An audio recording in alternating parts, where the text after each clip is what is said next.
1100. Wow. 1100. Anyone? 1100 once. 1100 twice. Anyone? Don't take the time away. Okay, don't let it go. Okay, we're done. 1100. Thank you. 1100. Woo! 1100. So, okay, we're gonna keep this attitude right now.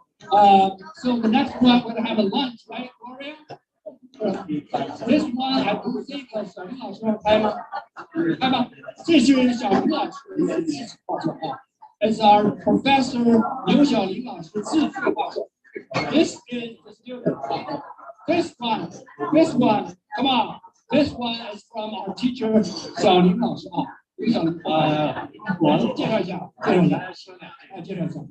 这张画是40多年是40多年做研究生的时候，这个画这幅画是跟我的研究生导师，研究老师是这个中国画，这个How many years ago was the art student？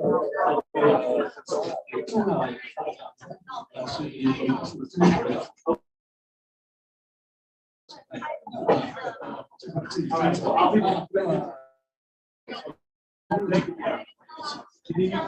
哇，这个话题，这就是历史和中国就是那个画法，那个制作的方法。这个叫在哪？还在西北吗？还在陕北。陕北就是这个我们现场写生的画法。大哥，我快过来看看，大哥，过来看看。All right， 这个这不是一个照片什么东西？这个这画是我很对不起啊，我对这个艺术是有点太高深了，我觉得太高深了。就在它高深的，要大家都看懂就完了。就在这个弦的那个弦劲上啊，主要是你大家请啊，看过，如果千别错过啊，看过，有两个千别错过啊，大家过来看看。大概叶老师今天能够把4分钟前的画作能够整出来，我不知道买还是不买，真的要感谢叶老师，叶老师。没事。啊，没关系，谢谢啊，这是那个画作，金子不息，太有了，好的，这是感谢小林老师今天把他4个人画的拿出来，大家欣赏，然后开放对我们这个可以调侃，都是非常了不起，真的。等会儿呢，我们还看到小林老师的学生记了非常多的画作，这是第2次了，小林老师在我的学生画作，第2次。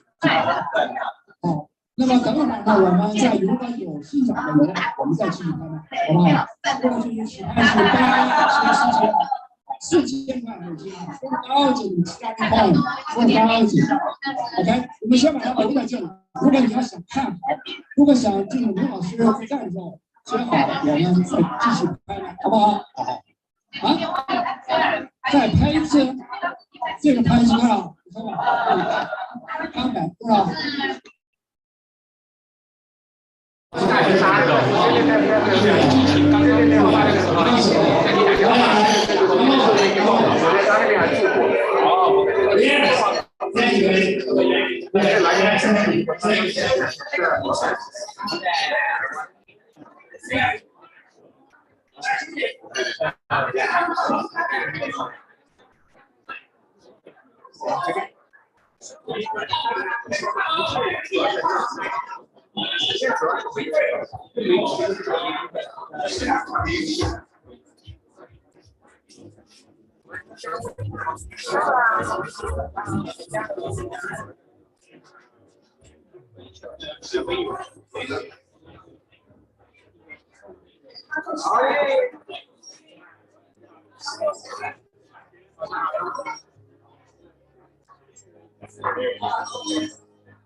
How's it going?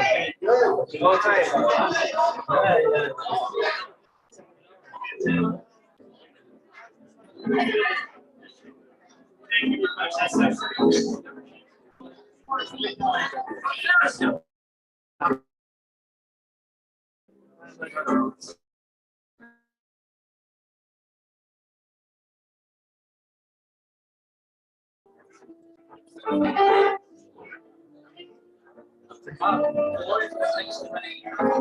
American Academy.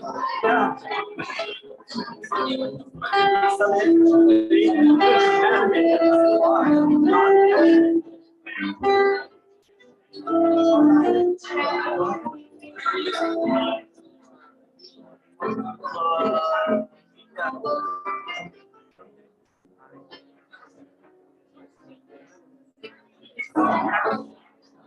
A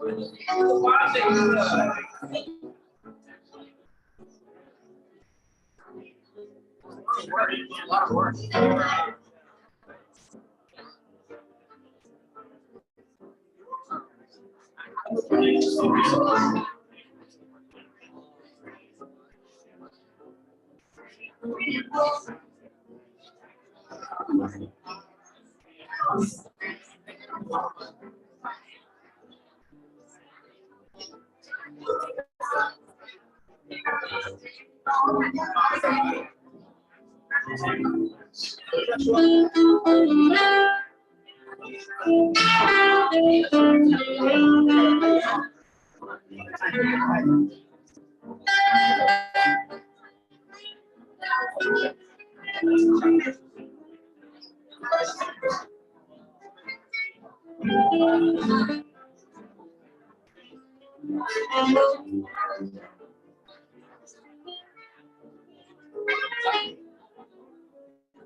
Hello, everybody.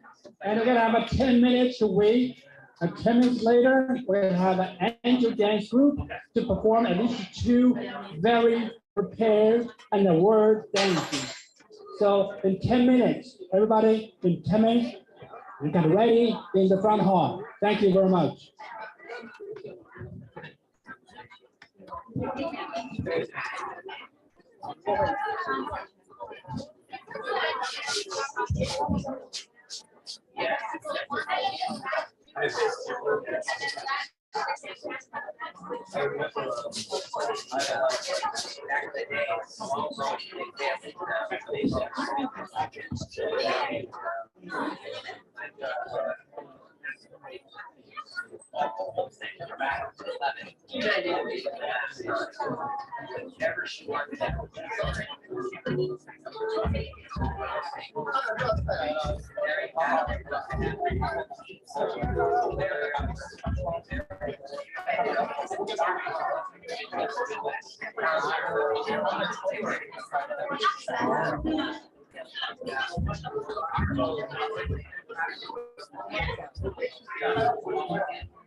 You guys get something to eat? Yeah. Everyone's running up. I think it's veggie food, but anyway. Yeah. Thank you so much.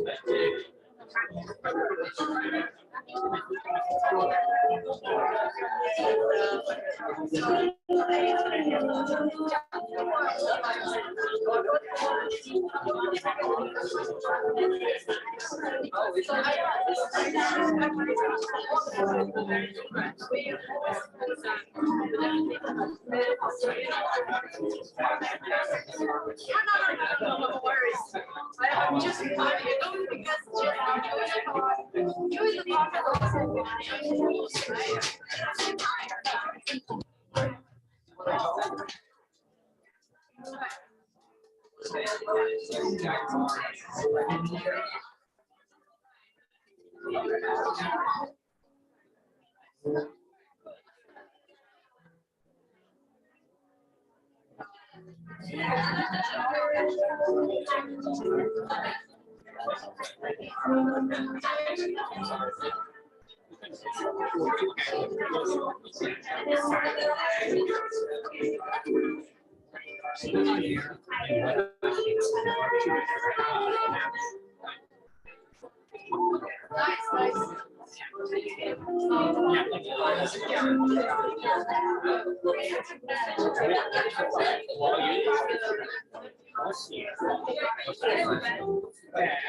Joey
the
Okay, everybody, are you ready?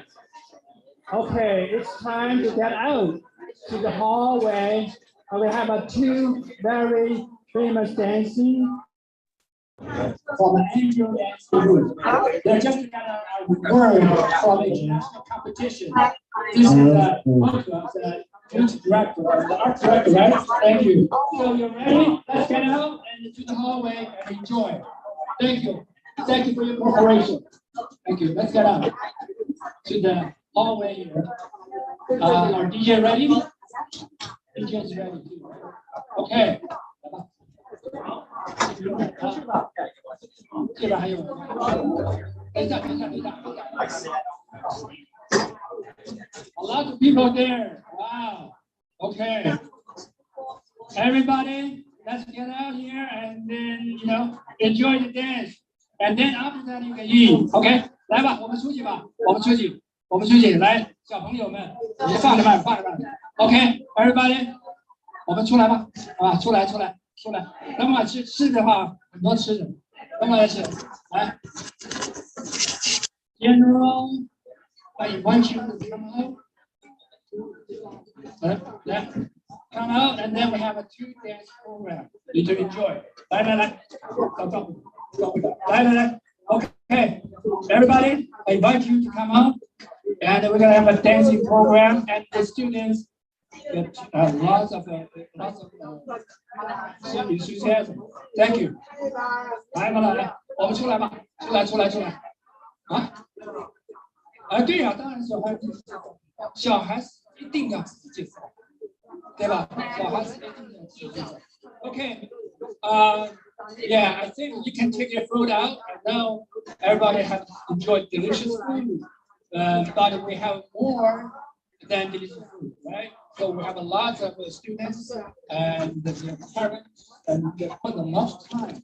So before the program starts, I'm going to invite 1 or 2 students to introduce the program or how they get the award. Let's come over. Okay. What's your name? Megan Lee. Let's welcome Megan Lee. Come on. 你说这排，现在才排，无所谓。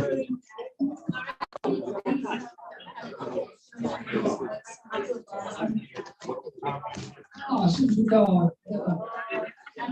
茉莉花啊？茉莉花，好吧？还有罗塞。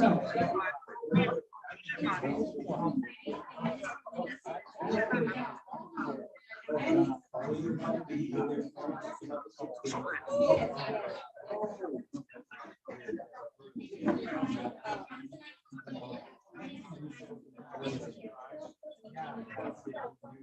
good. Congratulations. Thank you. Let's put it together and welcome. 是在采访，你去啊？ And now, 你不是说要采访？ let's sit down and enjoy. 我要架里面的机子，我要出去，那我哪有时间啊？我架，你要怎么架嘛？不是，不能把这么多椅子都挪掉的啊？不能挪掉这么多椅子吧？我他们要坐的呢。要两张，啊，我要2张而已吧。你就挪到后面来了。什么叫楼的后面？是前面不是还有吗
？Good friend of both of ours, right? My wife and I will go to the national one.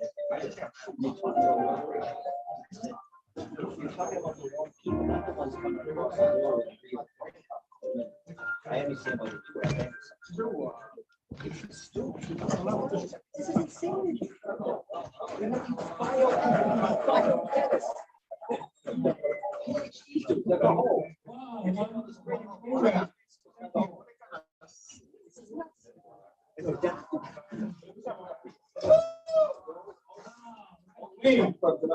Wait, the second one.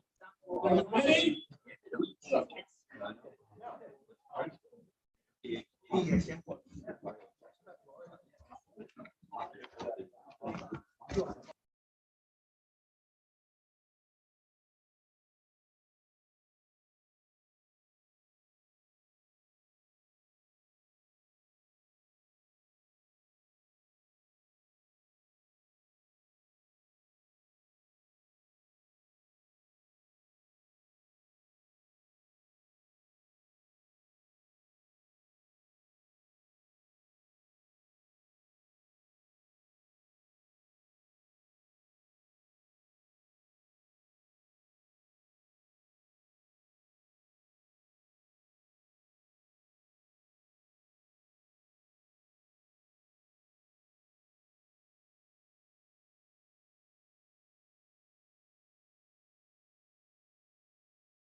Okay, thank you. How about Thank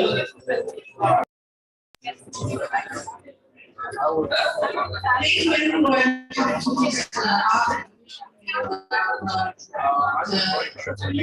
Shami is a leader of the arts, and we are honored to have to all of you. Thank you everyone. Thank you. announce the exhibition now is open. Have a tour. Welcome to the room and enjoy yourself. Thank you. Okay, thank you everyone. We can do the screen work together. Yeah, okay, you're invited to the room afterwards. And please go ahead and enjoy the screen music too, right? Okay, thank you. Thank you everyone.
好的，我们有个小小的节目给大家啊，是我们今天 summer camp 呢，有些小朋友们学了很多乐器，不过今天呢，因为时间的问题，他们会给大家表演打鼓。在他们表演打鼓之前呢，我先给大家吹一首曲子，用唢呐、还有钢琴、还有 saxophone，we play together the You Raise Me Up。Okay.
OK，那我们现在欣赏一下小朋友打鼓，好不好 ？OK， 小朋友帮你表演什么东西我们是世界音乐学院，然后我是今天要带我们的学习打击乐的小朋友们一起为大家表演2首歌曲，第一首叫《We Will Rock You》，第二首叫做《霍元甲》。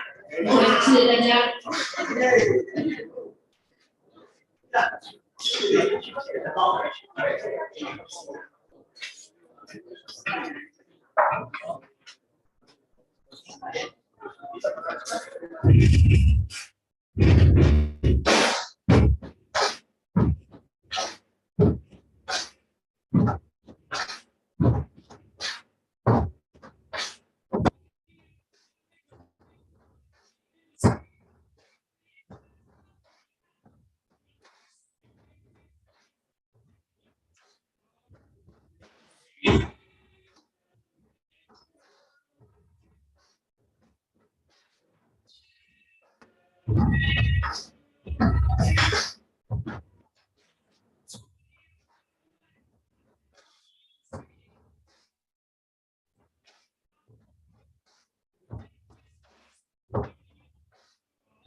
来，我们一起把它下好吧。来，先来这个。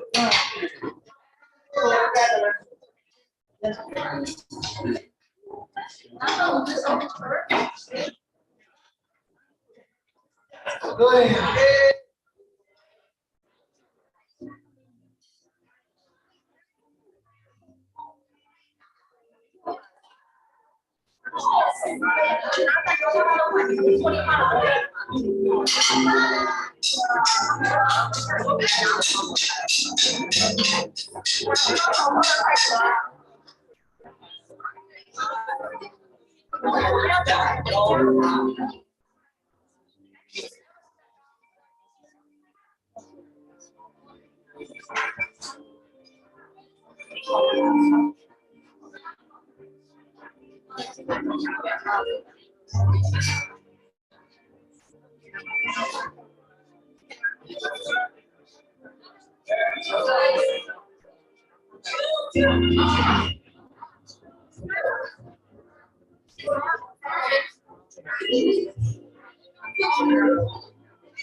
哎，你看见了？看见了。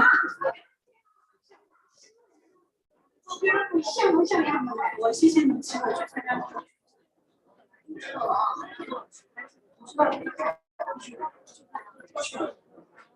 他当时我那个当后面开了说新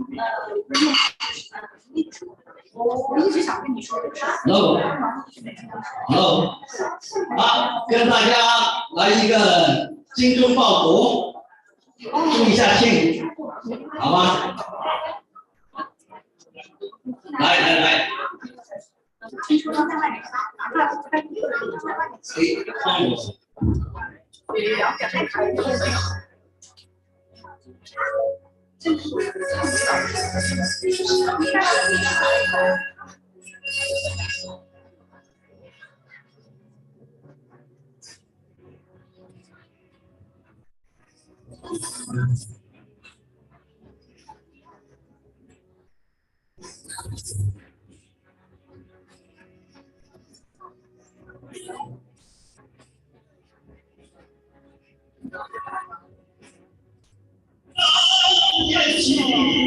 江山美光，七骏马长手剑气华，心是花，水好，儿时眼中年岁能相长，花多香。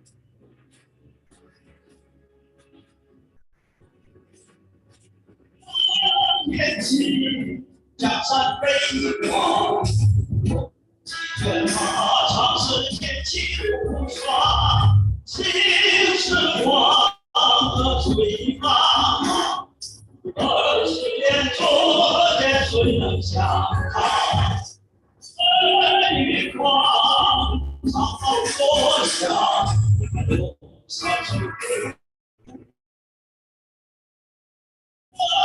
西来好相处，西高与深。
谢谢，谢谢。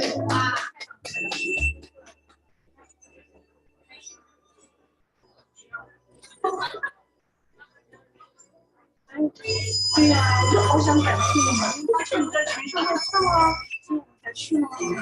然后我怎么认识的我？对呀，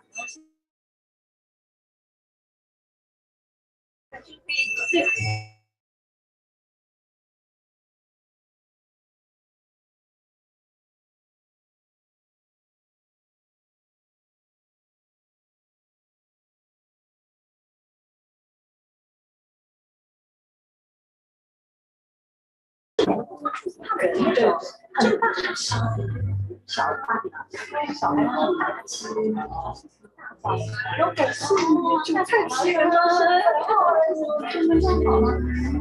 要不是你，我真的不会知道这个事儿，我们一直没来得及。他是过了一个天使，我哎，顺便去找一下啊，我赶紧过来，我来赞。我们在他们在这个地方开好。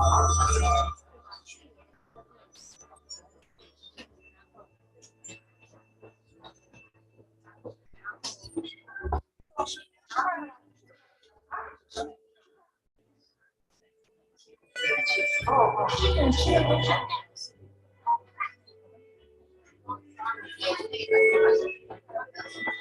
差不多。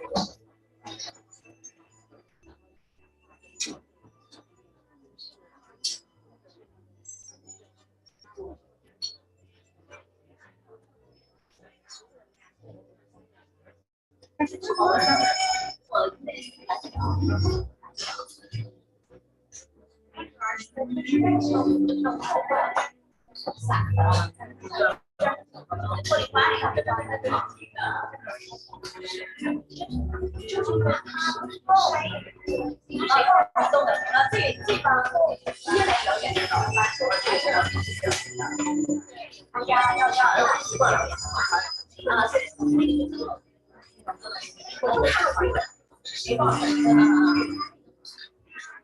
他这个班就是说，他有的那个像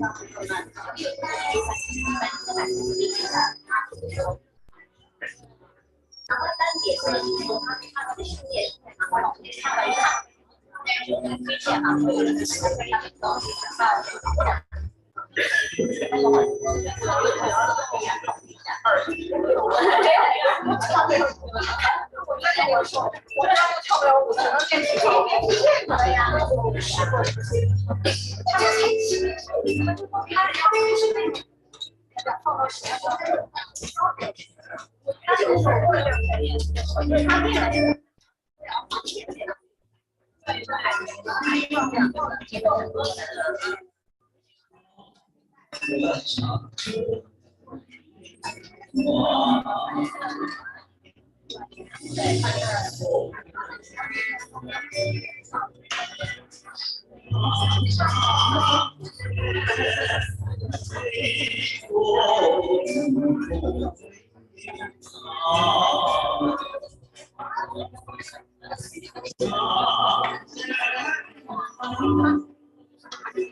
那多么辉煌灿烂的阳光，暴风雨过去后，轻轻的风起，令人精神爽朗。那多么辉煌灿烂的阳光。哎呀！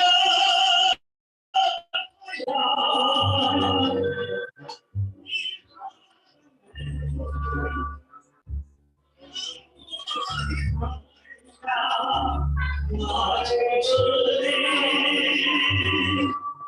梦想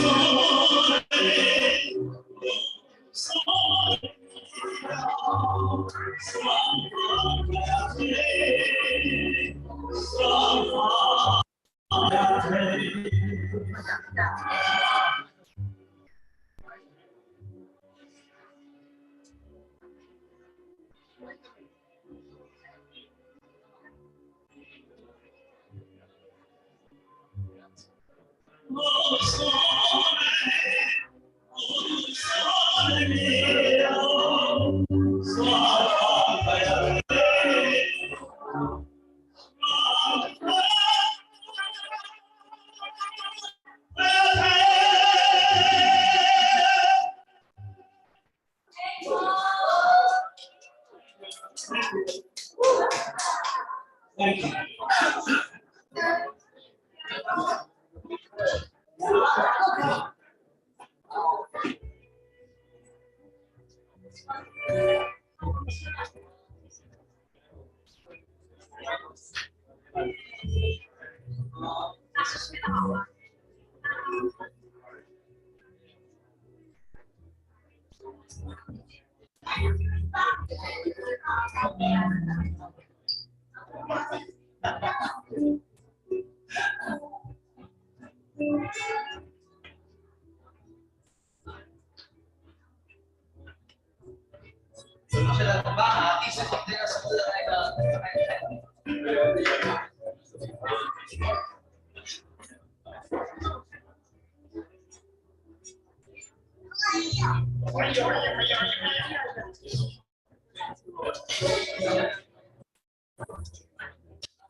I didn't know you were that old.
Hello, everyone. Good afternoon. We're so lucky to have Brigadier General John Driscoll to have our honored speaker first. And so he's going to say, what is the topic? My thought on the leadership. It's included the battlefield as well, and the drill and whatever, you know, the teaching. Thank you. Thank you very much. Let's put a hand together and welcome the general, have us speaking on the forum. Thank you, John. Thank you very much. I appreciate it. And before we could do that, where's Gloria? Gloria, you want to see something? Yes. Okay. And how did you invite John? Okay. Yeah, it's a great story. I think because of friends and Dr. King. Could you please come, Dr. King, Dr. King? Dr. King is an education doctor, served the army, and a tremendous diplomats, civil diplomats, connecting communities and the cultures. And because of Woodhouse Journal supposed to give a talk today, and he couldn't come today. And with a short notice, I say, Dr. King, what can we do? Can you find somebody as good as General Woody? And with a short notice, give us the best quality and insights on leadership. Here we go. Dr. King has the story. I do? What story is that? Which story? Please tell, whatever story you have. Okay. Yeah, regarding today's topic. Yeah, the gentleman she was talking about is he's 96 years old. That's why part of the reason he's not here. He's one of the last of the Tuskegee Airmen from World War II. Perhaps that's not something people understand here, but the military forces at this World War were not integrated. And they had a lot of accusatory language about Black people at the time. You know, it's a country of a lot of racism still. And so they formed a military unit of fighters, pilots, and it's called the Tuskegee Airmen. And I think it was the most highly decorated military organization from World War II.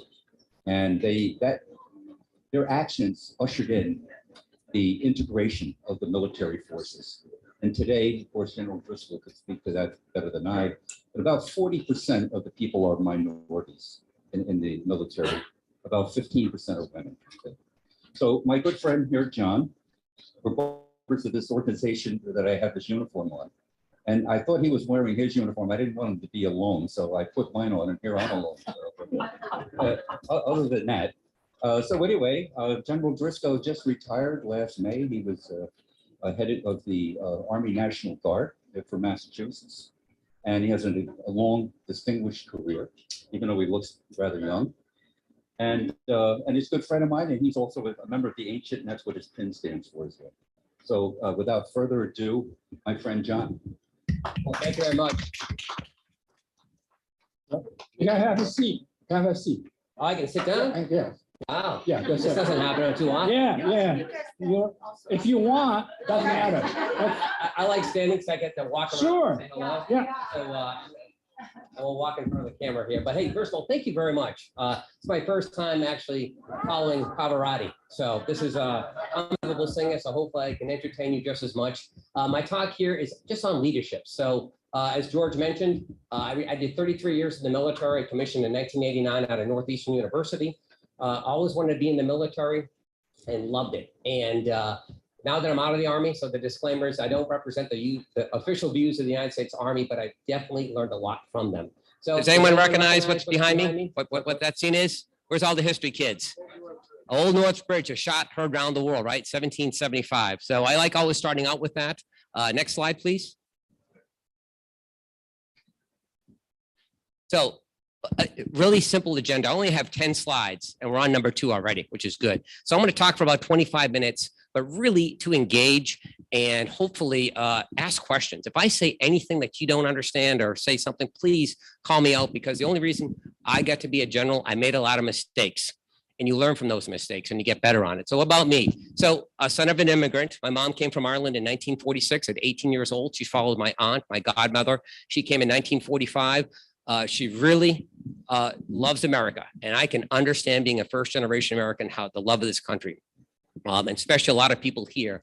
And one thing I always want to start off before I begin, I know George is a veteran. Do we have any other veterans that serve in the military here? Just you and me, George? Okay, that's okay. Let me ask you this. Does anyone have mom, dad, grandparents, son, daughter, cousin, anybody that's in the military? Thank you. Thank you. Because what we do, we can't do without the love and support of family and friends. So always wanted to be in the Army. My mom says, you're going to go to college. So I found this thing called ROTC, Reserve Officer Training Corps. That's how I got my commission.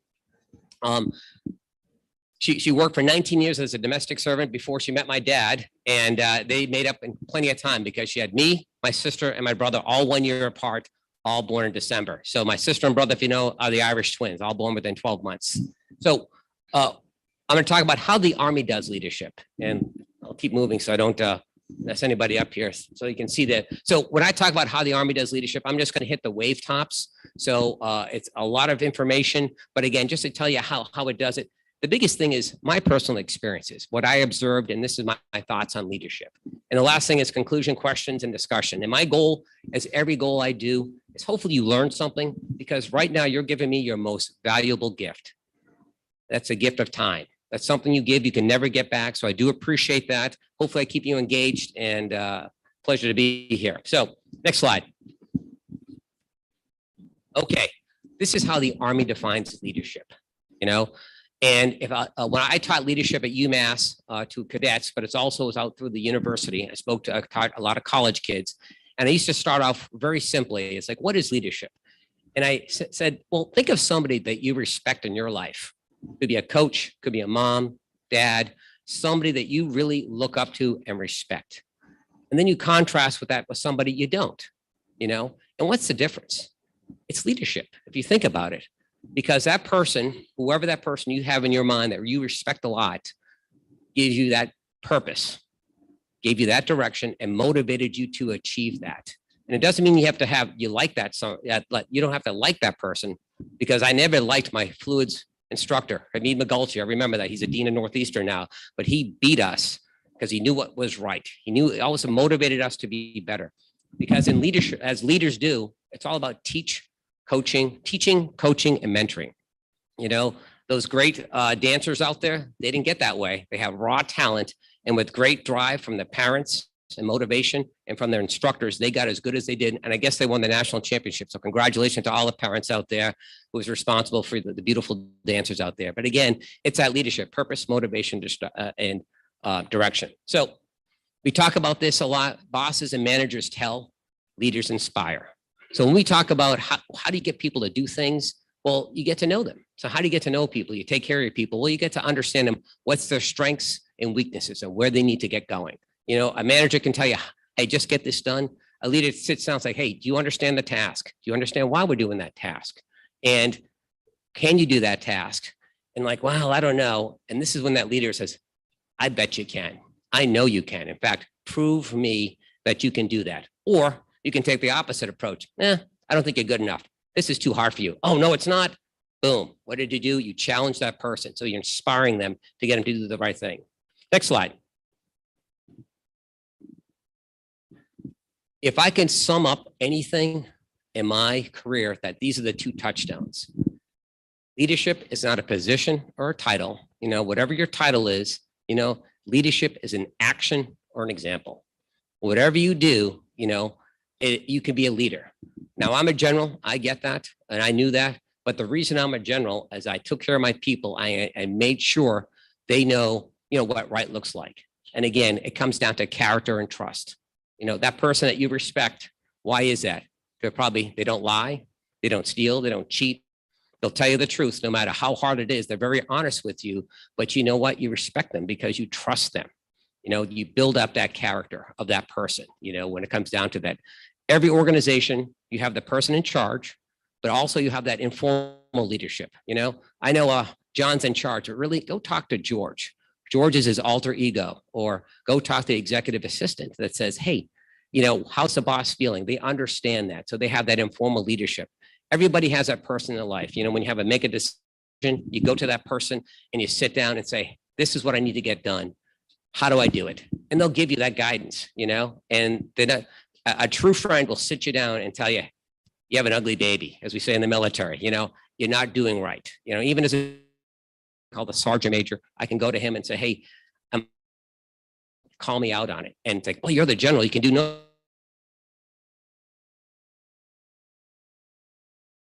By doing what right. But the other thing, as a leader, I learned, especially young, is that when you follow somebody, you know, everyone has a boss, but when you really appreciate that boss, when you treat him as that leader, they care about you, you know. The old adage, no one cares how much you know until they really know how much you care. And what does that mean? It could be simple as just, hey, how's it going? You know, when I first met George, hey, George, how you doing? This is my wife, Maggie. So in my phone, I write down, hey, George's wife is Maggie, you know? So when I see George, hey, how's Maggie doing? I'm like, wow, you remember. Well, you use those little tricks as a leader. You sit down and you talk. You try to remember people's names. Like I met Kevin and his beautiful bride, Kathleen. I remember that because it's Kathy, because that's my mom's name. So those little things, you know, it's like, wow, they actually took that moment and take a moment. And it sounds so simple, but it really is. Because the most powerful thing is that, wow, he cares about me, you know, or she cares about me. She actually takes a moment because she doesn't look at me as a tool. She actually looks at me as a person, because that's what leadership is. It comes down to people. If you know how to manage people, you can do anything. Okay, next slide. So this is the Army. I'm going to give you 3 slides on how the Army does leadership. And I kind of broke it down at the bottom to use as civilianese. So in the Army, we have 3 levels. Strategic, operational, and tactical. So the strategic, you know, right now, you know, Gloria and all the great people here, they're thinking strategically. They just opened up the Academy, American Academy of Wealth Management. Where do we want to be in 5 years? You know, so in the military, we look at the geopolitical situation. How do we want to be better prepared for the world? How do we want to live in a rules-based order? So a national perspective. So we figure out where we want to go. We put out that vision. So how are we going to get there? So then we look down at the operation. So in the operations, we have those things called campaigns. So what do we need to do? So do we do merger and acquisitions? We have sales targets? We have different markets we want to get into. How do those objectives achieve where we want to go in a vision? So that's the operational. And the tactical is right down where the rubber meets the road. When the soldiers are out there doing their job, they do their task condition and standards. Same thing in any type of world, whether you're doing a practice every day, your sales forecast, how do you get, from year to year to make sure you're hitting on those 5 to 10 year objectives to make sure you're completing your vision. In the military, when we do missions, we talk about nesting. This is where we want to go. And everybody down to the rifleman on the ground, that soldier on the ground understands, hey, they don't have to know everything, but they know the general direction where we want to go. We want to grow the company, we want to expand or whatever. But that is all built on the foundations. So when we talk about foundations, that's the Constitution. For the military, it's easy. The United States Constitution, not the USS Constitution, old Ironsides.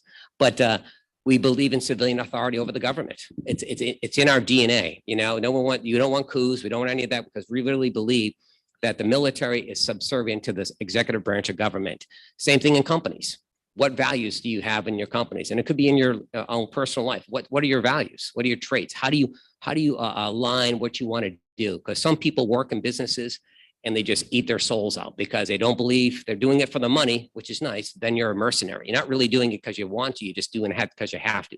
So you try to want to do is work for something and align those foundations. And on the left, attributes and competencies. So next slide. So what are those things in the military? So we call the things called the leadership requirements model. So if you look on the circumference, be, know, and do, right? So those attributes of who you are as a person, and I'll slide over here so you can see that, who you are as a person, character, presence, intellect. That's something everybody has. Now you have different levels of it, obviously. So a young 20-year-old lieutenant is going to be different than a 50-year-old general, but you grow into that. So how do you develop your character? Well, obviously from the foundations, from a good family background, from understanding what right looks like. And then from there, presence. So when you have your presence, we're not talking just physical presence. We're talking military bearing. Do you keep your cool? Can you sit down and be spoken to when you're angry? Or how do you handle stress? As a leader, you can never have a bad day as a leader because leaders set the tone, both good and bad. And the last thing is intellect. So how do you get better? Like I used to joke with my college students, and especially when you talk to young people, I'm not saying I'm smarter than you. I'm just older and wiser. You can do what you want, but just listen to me and you try to help them out to make the best decision.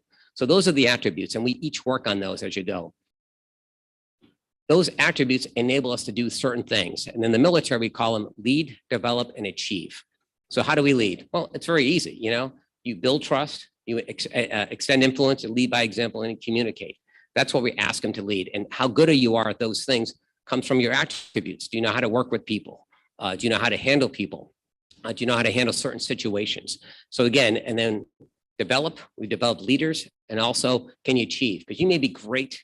You can be what we call a great cheerleader, but if you can't cross the finish line, if you can't get that mission, you can't, that's the person everyone likes in the office, but they can't get anything done right. So then, okay, how do we work on that? So again, it's all about the align expectations with the leader development activities and personal management practices and systems. So, character, character, presence, and intellect enables for us to do those things of competency: lead, develop, and achieve. Okay, the next one's going to be an eye chart. Next one here. Don't worry about it. But we take all these things down. We're not going to go through them all, so don't pass out on me here. But again, if you look at the top one, who a leader influences and how leadership is conveyed. Because as a leader, we generate influence. How do we do that? We both do it internally and externally. When in the military, we call it internally through the chain of command, because I'm in charge, but yet I have people underneath me, and I direct them. I give them that vision. I give them that direction. I give them that purpose and that motivation. And also outside the chain of command, how do we, as a military, work for the civilians? So how do we influence us? Same thing here in the college. How do you influence the outside world to make sure you're going to get to where you want to go?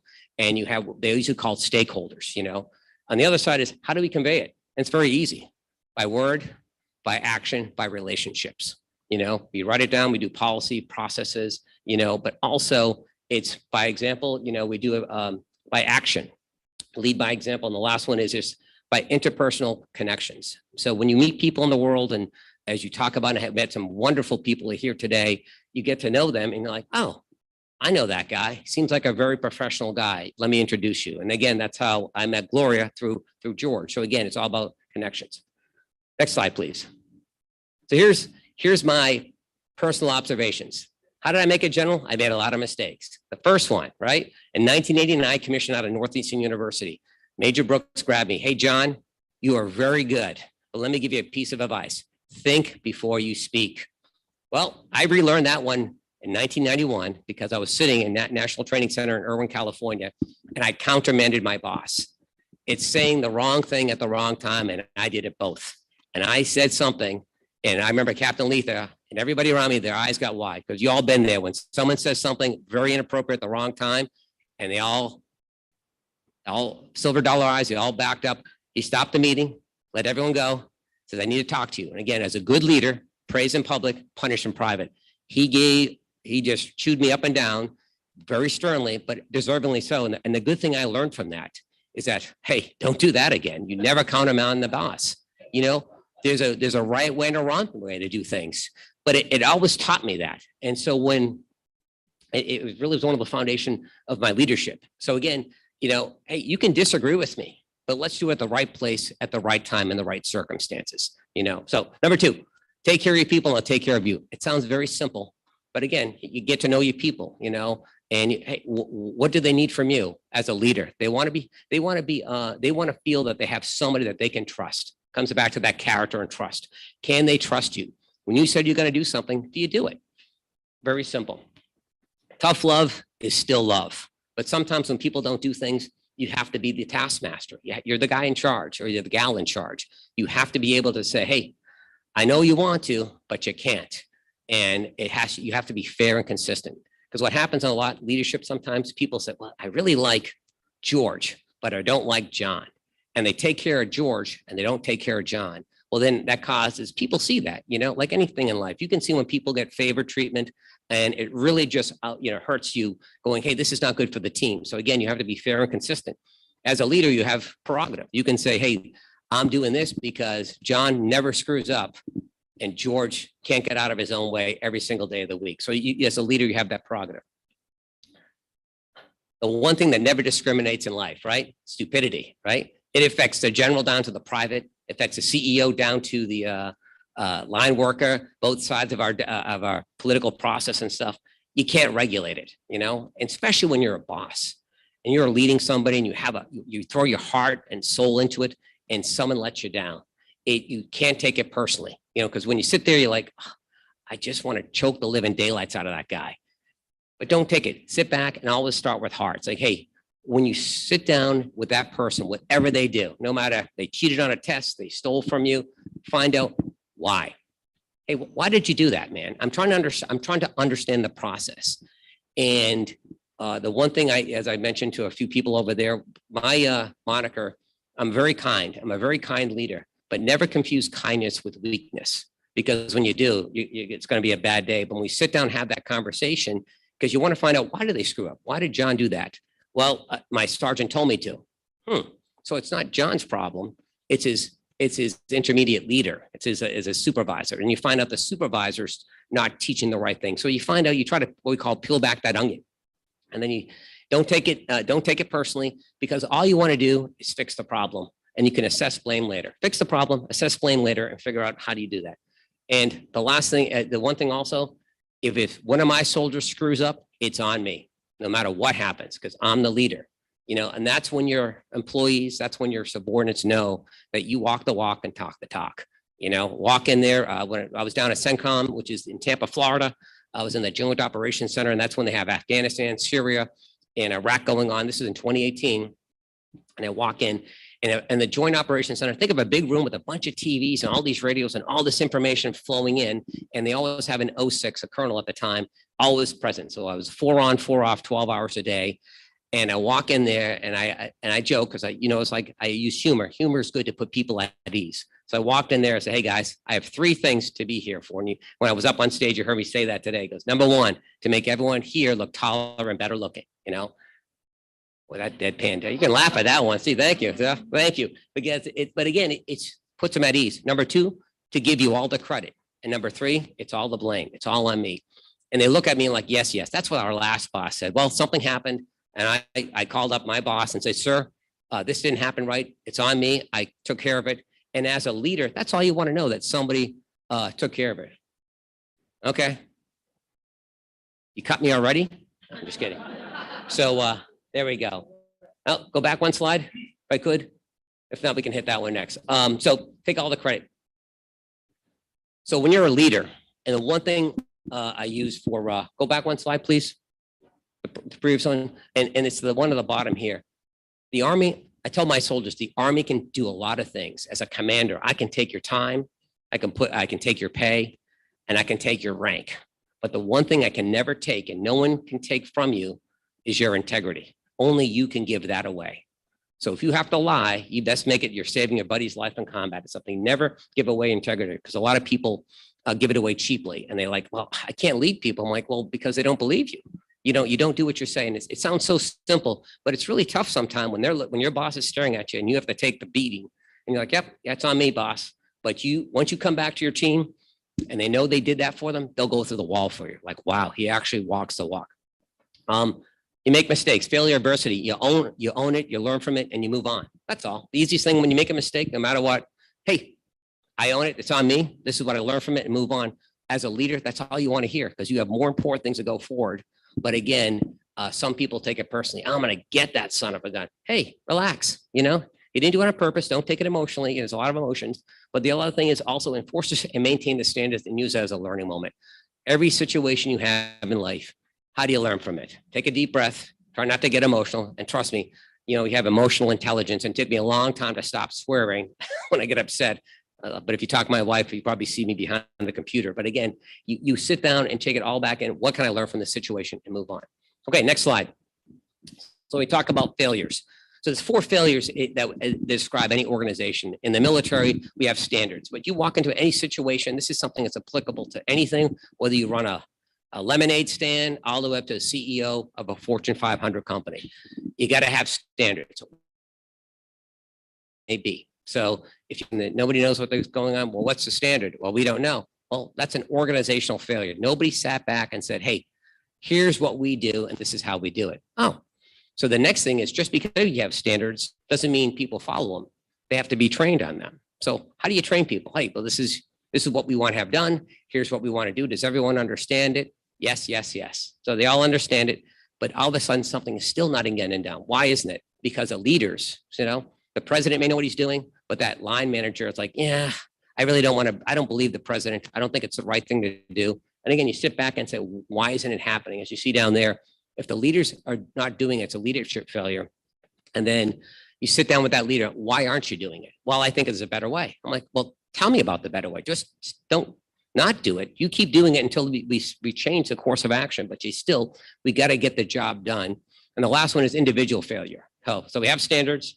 We trained on the standards. The individual, the leaders are enforcing those standards, and that individual can't do the job or are not doing the job. And you got to find out, okay, you sit down and have that conversation. Why aren't you doing your work? Well, I didn't really understand it. Okay, it's a training failure. You got to bring it back to training. Well, I'm not doing it because I really don't like my boss. Well, that's not a reason, but we can work on that. Why don't you like your boss? So you start sitting down and finding out what the problem is. The other one is like, hey, I don't like my job. I said, oh, okay, well, we can deal with that. We just have to show you the door and stuff. Why don't you like the job? And you may find out it's not a good fit for the company, or you find out that boss who you think is doing a great job is a very toxic leader. When we say toxic leader, those are the ones that get things done no matter what the cost, to make themselves look good and crush everybody beneath them. The last thing is leaders set the tone, both good and bad. You walk into a room and you have a bad day, guess what? The office is going to have a bad day because you're the boss. Character is paramount. Next slide. Okay, my last slide. So again, and this is where, please, if I generate some questions, but the key off you, as I mentioned, know your strengths and challenges. As a good leader, you self-reflect. When you come in life, and as I got older through ranks, I used to sit back going, was I that young punk lieutenant? Oh, yes, I was. So when I had to counsel my lieutenants, I knew what to think about that. It's being a very empathetic leader, thinking about that. What are the challenges they're facing in life? Because every generation is different. And that's sometimes you find old people like, they're not like my generation. Well, yeah, of course not, because your generation is 35 years ago. So you have to sit back and say, what's motivating those young soldiers? When I say young people, whatever your young people are today, because I sit down and talk to them, hey, what drives you? What gets you to do from point A to point B? It goes into the second one. Know your people, lead by example with integrity, and inspire inclusion and followership. You know, it's the old thing when you at the table, you know, where you sit is where you stand. And if we're on the table and there's only like a bunch of old guys and all the young kids around the back, we usually have that in the military. I usually stop and say, hey, what do we think? And I go start with the youngest soldier, the lowest ranking, and go all the way around till I want to hear what my 06s say, because that way, one, they're engaged. And two, I really want to listen to what they have to say. And that way you're empowering them. And also you're teaching them, you're giving them that development. I'm doing that leader development because now they know, for also personal reasons, I want to make sure everyone pays attention, right? So when you go around, you know they're going to be asked questions. They usually tend to pay attention, plus because they feel part of it. Competence, commitment, and character. So this one is very important. You can have very committed people. You can have super competent people, but if they lack character, those are the people who will get the job done and break all the rules to do it. And they don't care.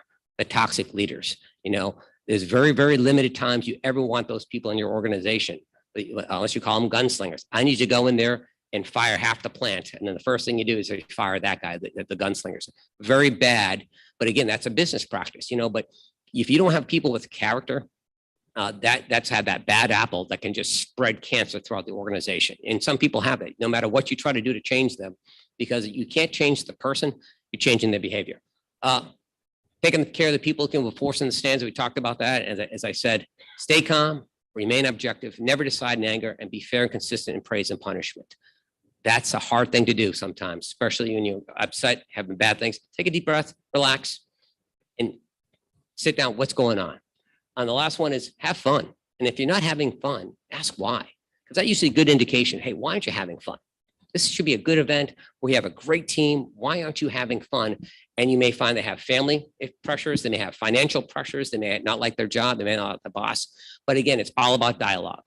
Okay, sit down, talk to your people, know your people, and then engage them and have fun. So that is my last slide. Hopefully I did it in decent enough time to take any questions. And any questions whatsoever? You let me off without a question? Oh, wow, look at that. Wow.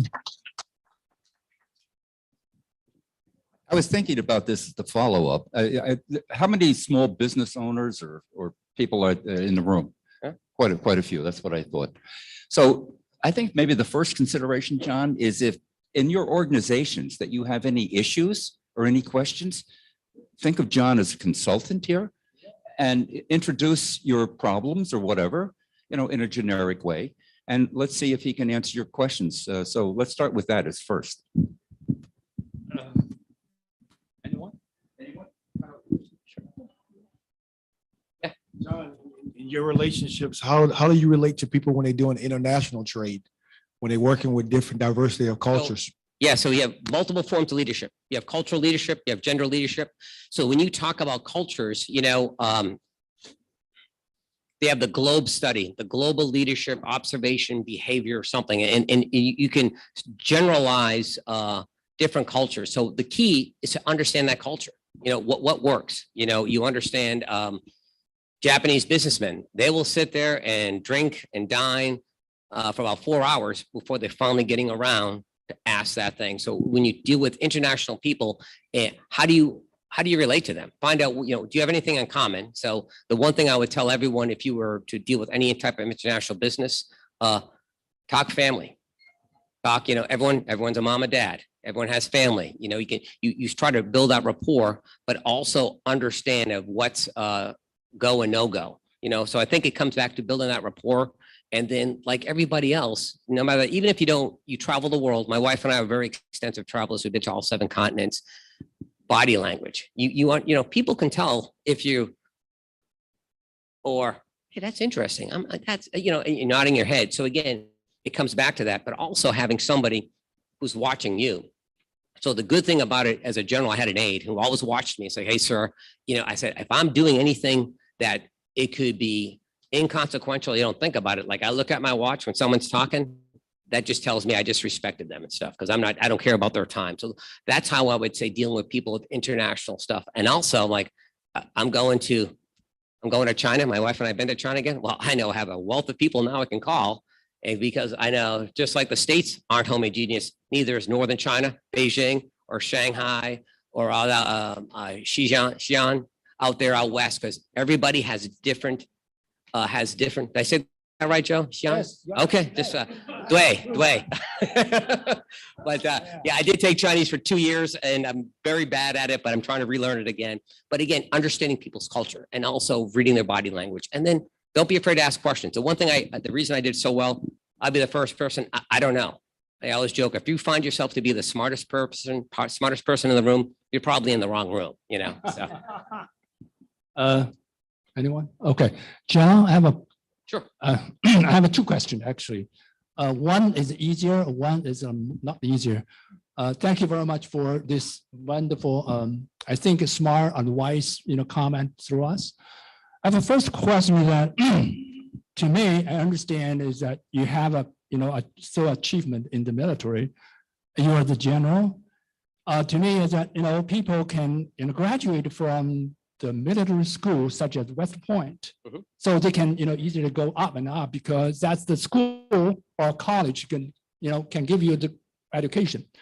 But I read in your bio, you graduated from here, Northeastern.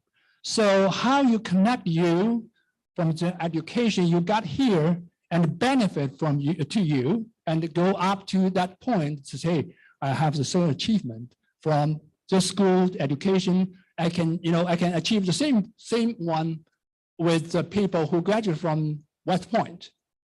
Sure. So let me take you back to 2014 or 2016. I was a senior colonel at the time. We had a chief of staff job, and that is the pinnacle of the full-time force in the Massachusetts National Guard, being the chief of staff, not a general, but as a chief of staff, you drive everything, you own the force. And with that, I didn't get selected. Now, if you look at it, I should have been, but it is what it is. I didn't get selected. Thank you there. And someone came to me and said, hey, aren't you worried about your legacy? And I looked them square in the eye and said, my legacy has been defined by 26 years of service prior to this. The job doesn't make the person. So I think with that understanding and also humility, whoever the chief of staff was a female friend of mine. I've known her for 20 years. I said, Christine, I will support you and you'll be very successful. You never have to worry about that, because doing that, it's all about the organization. Sometimes you don't get the job you want, but if you're a team player, you want the organization to succeed. And I think that's one of them. And the reason I did that is just dealing with people all through my education. I have a very broad background. I ran our recruiting command for 38 months, and not to brag, but we did win 9 national awards. I ran an infantry battalion coming back from Afghanistan. I ran our schoolhouse. I ran a school down in our military academy. I ran our director of personnel. So I had a very broad background. And then when the general was looking for people to fill the vacancy, he picked me and he looked at me and he goes, you know why I picked you, John? I'm like, no, sir, I don't. He goes, people like you and I can trust you. And it really resonated at that point going, wow. And he goes, you don't understand, sir. A lot of people come up and goes, the IG came to me because when you become general, they all investigate you, to make sure you don't have any skeletons in your past. And he goes, sir, I've never seen anybody nobody had a bad word to say about you. Nobody. Wow. And it was a humbling experience because I just lived my values. I treat people with dignity and respect. I really enjoy people, but also I think that's why you can get things done, because you inspire people. And I think that's the easy one. So what's the hard one there? Yeah, that's a very good example. Thank you very much to encourage everyone, not from only the school, but every school, you graduate with heart and with knowledge, with passion. And so you can achieve the same level as other people's, definitely. And also good coaching. Oh, good coaching, yeah. Good coaching, good bosses. So again, as a leader, you know your people. You just like if you're a parent, you know your son or daughter's potential. And nothing's worse when you see potential just go to waste. And you want to sit there and you kick them from one end to the other to get them over that goal line. And at the end, they realize, wow, I didn't think I could do it. I'm like, well, I knew you could do it. You just had to convince yourself that you could do it. So and stuff. So the second one to me is a little bit difficult because I got this question from my professor in my graduate school in Canada. And he also said every time, say, hey, so smart people try to fix problem or issues, but wise people, they try to avoid issues. So in the battleground or whatever at the end of the day, now I still facing the same problem every time when I make a decision. If I'm a smart, I'm with the wise people, because sometimes you do make the mistake, you have to fix it. But why you have to say, hey, I learned this first time, next time I want to avoid the problem rather than fix. So in your experience, how do you explain this kind of things that you try to learn from the lesson? You have so many lessons to learn, but next time, I think you try to be a smart or wise people, right? So how do you deal with this question day by day in the battlefield, or whatever hard decision you're going to make? So first time you make a mistake, and then next time you're going to avoid that one for sure. I think. How do you explain in your experience? So say balanced out the, try to be smart or try to be wise or try to be both. So how do you, put that? So the easy answer is that as military officers, we don't run away from problems. We engage problems. The key is when you engage problems, you find out, you try to go down to what is the root cause. A lot of people treat the symptoms, but they don't treat the cause. And you go down and it's all about somewhere along the line, somebody didn't understand something, thought they were smarter than somebody, or undermining the boss. And if you really pull that back, you find it's all emotion. When you have those difficult problems, and because if you have mistakes, people make mistakes. Do you own it? Do you learn from it and move on? And I think that's the one, because when you avoid problems, they're not going to go away. And that's the thing. I think good leaders seek out problems, but not so much seek them out. They walk around going, hey, how you doing today? Everything good? Well, sir, hey, my copy machine's jammed. Oh, okay, I'll take care of that. You go back to your office, pick up the phone. Hey, how come you're not fixing it? Well, I really don't like her. I don't care if you like her or love her. That copy machine is broke. You need to fix that. And then all of a sudden, like, wow, they actually do what they said they're going to do. We have a saying in the military, when soldiers stop bringing you problems, you failed as a leader, because we fix problems. And if we can't fix it, we got to figure out how to do it. And the one thing I told when I ran my personnel section, I told all my guys, you all can't say no. I can say no. If someone calls you and asks you something that you can't do, you tell them why you can't do it. Because no is the most gutless, thoughtless, easiest answer anyone can give, because you don't have to think about it. No. Well, tell me why can't you do it? And I always said, if you can't do something, tell them what you can do. It's like when they ask, I can't do that, Joe, but here's what I can do. Or, hey, Joe, what do you want to accomplish? I want to do this. Oh, I can help you with that. So again, it's how it's engaging and dealing with problems. Because if you avoid problems, they ain't going to go away. And they'll fester and they get bigger and bigger, and then it affects other people. And I think that's the, it's also know when to pick your battles. The other thing too is like, yeah, that is something that's I won't say beneath me or below me, but you don't want to get involved in that, because you're going to get stuck on a swamp. But that's what you pay those younger lieutenants to go, hey, fix this. Well, sir, I'm like, listen, if I have to do your job, then I don't need you. So, be very careful the day I have to come and start doing your job, because that means you're not doing it. So again, find out why they do it. So thank you. Yeah. Thank you very much.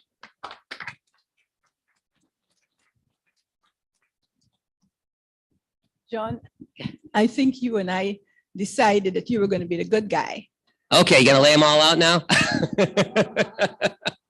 And you're going to tell people all the good stuff in a place like the Army, where there are rules, there are regulations, and you have to follow them, right? I happen to have a child who is a vet from the Air Force, believe it or not. I didn't even know when she joined the Air Force, but she is. And she said, well, Mom, it's easy in the Army because you have a lexicon. You have a big fat book which tells you all the terms that you use. And it's not the normal language. And I said, really? Well, how do they manage when they leave? Do they carry that lexicon outside? Well, I'm a sociolinguist, so I'm worried about language and culture. And if you have to leave the army, which you do sometimes before you retire, how do you function in the real world? Now, to tell you a little bit about me, I brought what Ancestry.com told me a couple of days ago, because my same daughter decided she needed to know all about who I am. I come from Guyana. Anybody knows where Guyana is? Good. Some people do. Now we're important. Now we're important. When I was about 4 years old, my neighbor was working in Venezuela in the oil fields. Trinidad has oil. 70 years later, we find oil. It's been there all the time. But nobody bothered with us, or we didn't want them to bother with us. Not we, the British, okay? When you look at me, I don't know what you think I am, but let me tell you what Ancestry.com says. From Southern India, I'm 21%. From Benin and Togo, 20%. From Ivory Coast and Ghana, 15%. From Nigeria, 14%. From Scotland, 14%. From Northern India, 4%. From Senegal, 3%. From Cameroon, Congo, and Western Bantu peoples, 3%. From Mali, 2%. Sweden and Denmark, 2%.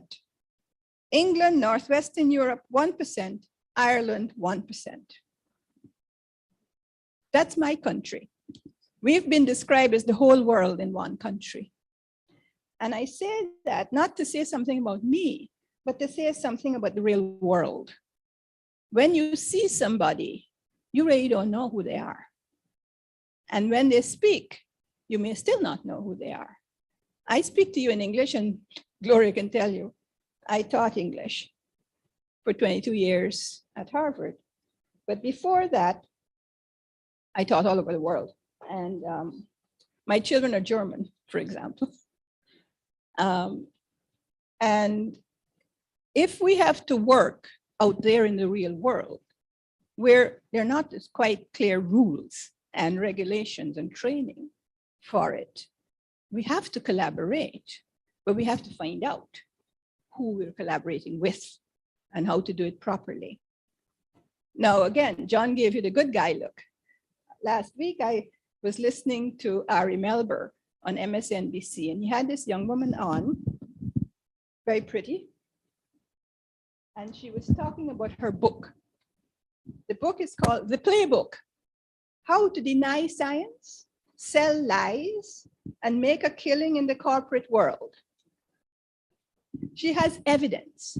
All of this is evidence of people who have done this. And it's a New York Times bestseller. And the back says, if you just look at the front, you may not look at the back, but the back is the important part. If you want to be a vile, greedy capitalist, this how-to book will be a great help. And if you want to identify vile, greedy capitalists, it will show you how to recognize them, a landmark book. I don't want to be accused of selling the book, but I just want to bring to your attention that people, the same people who go without the character, without the integrity, are out there. And they might be in there in your organization as well. And since we have to collaborate, we need to be very much on the qui-vive to know exactly who we're dealing with. And that first appearances may be very, very wrong. I was telling John also when I went to work in the Middle East, I went to work for the Ford Foundation. I was young, this was in the 70s. And I had a lot of languages before, but they sent me to Berkeley for a summer to learn intensive Arabic. And I learned it, and I came to Cairo, and I got to a taxi, and I called the guy with my hand, and I said, Al-Jamit al-Mirkio fil Qahira min fadlak. And the guy takes me in his car, and he drives until he thinks he knows where I might be wanting to go. This is a long time ago, it was safe. And he stops in Tahrir Square, which is like the most important big city square at the time. And he sees a young woman and he motions to her and he said, "Kalaming Lizzie, do you speak English?" And she said, "Yes." And he pointed to me, asking her to ask me where I wanted to go. And so she in English says to me, "Where do you want to go?" And I said, American University in Cairo. And she said to him, "Jamaica." And there I had gone with my long, fluent, Arabic statement, which the man didn't understand. But again, he collaborated with me, with her, and I was right around the corner for where I needed to go. And we have to give each other that space, because first impressions may be wrong, maybe totally off. And I can tell you stories, but I want to tell you what my best boss ever. I am in my high 70s right now, and I was very young back then. And I walk into this office, and this guy is coming. We used to call him 360 afterwards. The IBM 360 was the big thing back then. And he says, "You must be Lilith." And I said, "Yes." He says his name. He says, "I'm your superior." And I said, "In more ways than one." And he said, "No, I just mean I was here earlier than you." Because in French, which he spoke as a native language, superior means I got here before you. And he says, "I'm going away for a few weeks and I'll read all the files.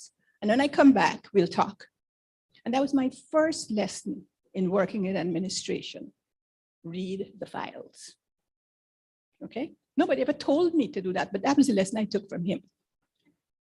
And then when he came back to work, and I went in to see him, he said, "No, I am de jure in charge of this program. You are de facto in charge of this program. I am here to support you. I have worked for countless people since then. Nobody has ever been that. That man has been my best boss ever. Today, he's 90 years old, and I have never missed a Christmas card from him. He's sitting in Belgium, and he finally agreed to use email. So it's okay. But the things that you learn, you do sometimes just by paying attention. And it may not be explicit, but you have to keep your ears open. And the messy world does exist, but we have to collaborate. And so, John, I hope I didn't upset the Army. I know I didn't mean to. I didn't mean to, but I just wanted to throw that out there because I'm a sociolinguist, and they never teach sociology in school. They teach you language, but they don't tell you how it works in society. Okay, so if you have questions for John or me, we're happy to take them.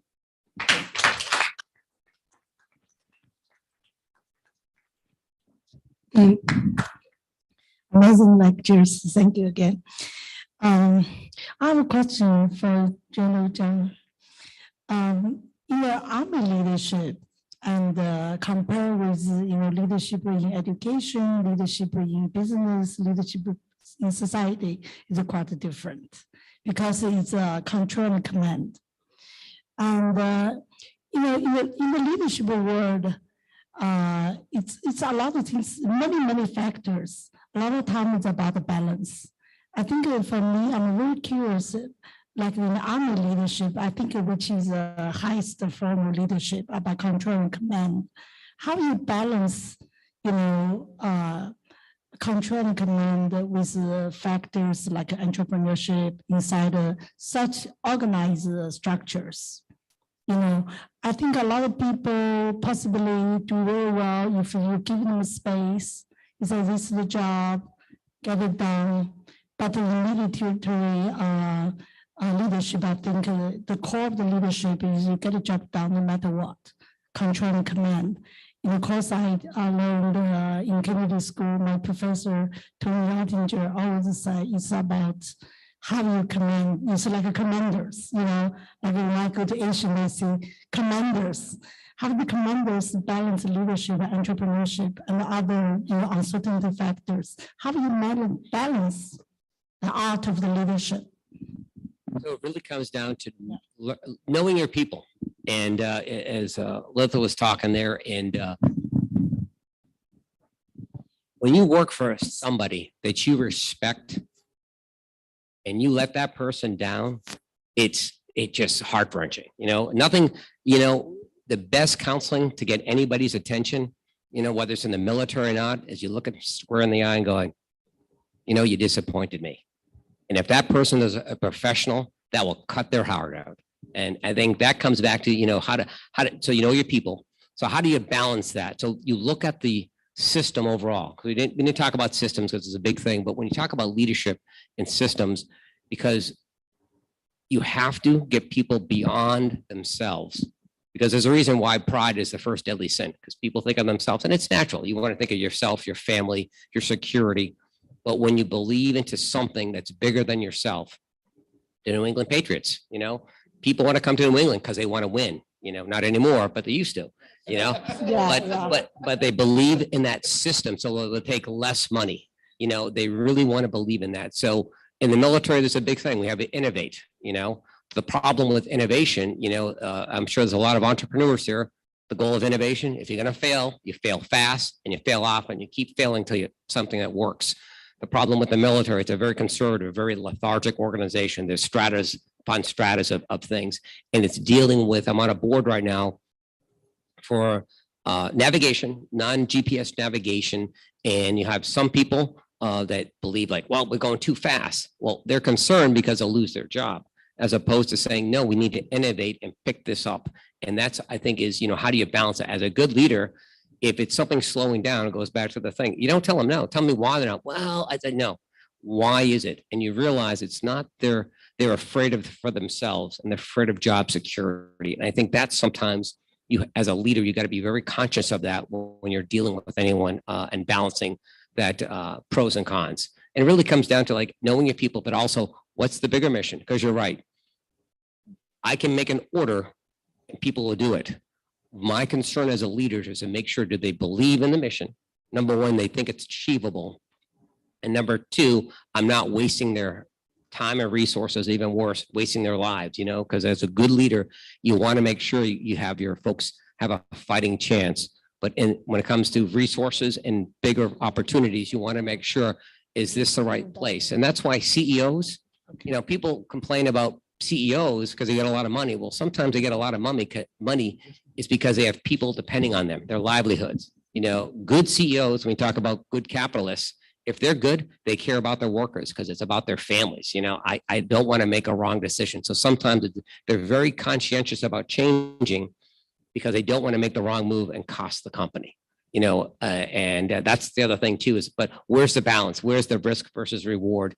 Good leaders self-reflect. They have a team. They bring everybody in the room, no matter from the secretary, executive assistant, all the way up and say, hey, where do we need to go forward? How do we need to do this? And be open to ideas, because as a boss, nothing's worse than being called out, but it's good if they do it the right way and saying, you know what? I didn't think about that. That's, hey, can you help me with that? And now what did you just do? You just motivated that young soldier, the young individual to think, wow, I can't believe the general wants this. I'm like, guys, you're the future. And I keep telling them, you're the future. I'm old, man. My career is down to one hand right now. You have, 30 some odd years in front of you.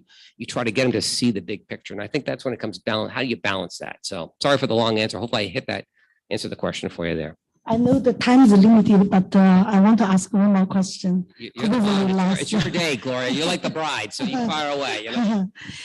General, when we grow up, we always admire the stories. People can have such a success from a soldier all the way to the journal. But in the real life, you're the first person I see really lead the army, graduate from school is not military, but the career path is such a success. I want to know a lot of factors lead to the success from soldier to the journal. But in your case, if you have some guidance and reflections, what are they? What's the most important factors for your success stories as a leader? Empathy and humility. Being empathetic, understanding when you talk to somebody, they're a person, and humility, be the first one to admit, hey, I was wrong. And that's the key. If you have people who believe in you, they want you to succeed.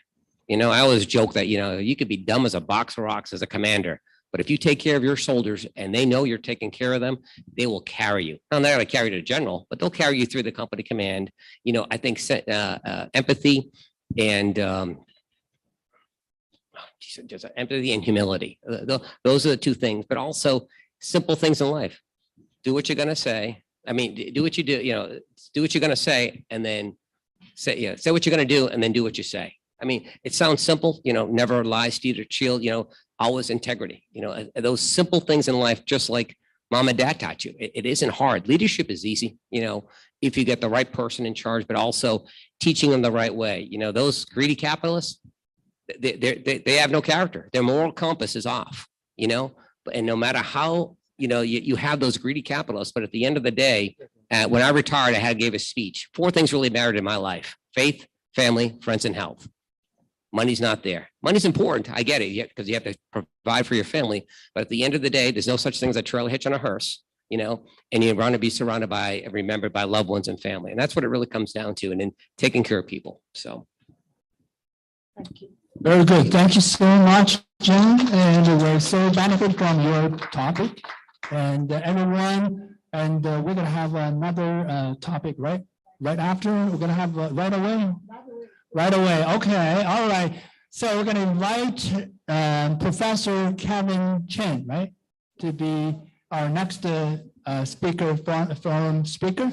And thank you very much, John. And we're going to start now. We're going to have about 5 minutes. Okay. So right away. Okay. All right. Right away. Thank you. Yeah. Okay. All right. Thank you very much. Okay. Yeah. Have a seat.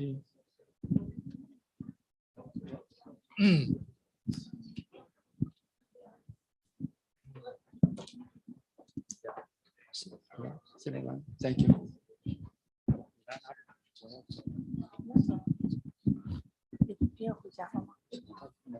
好的，那回家我在这接着吧。好，你跟凯文打个招呼。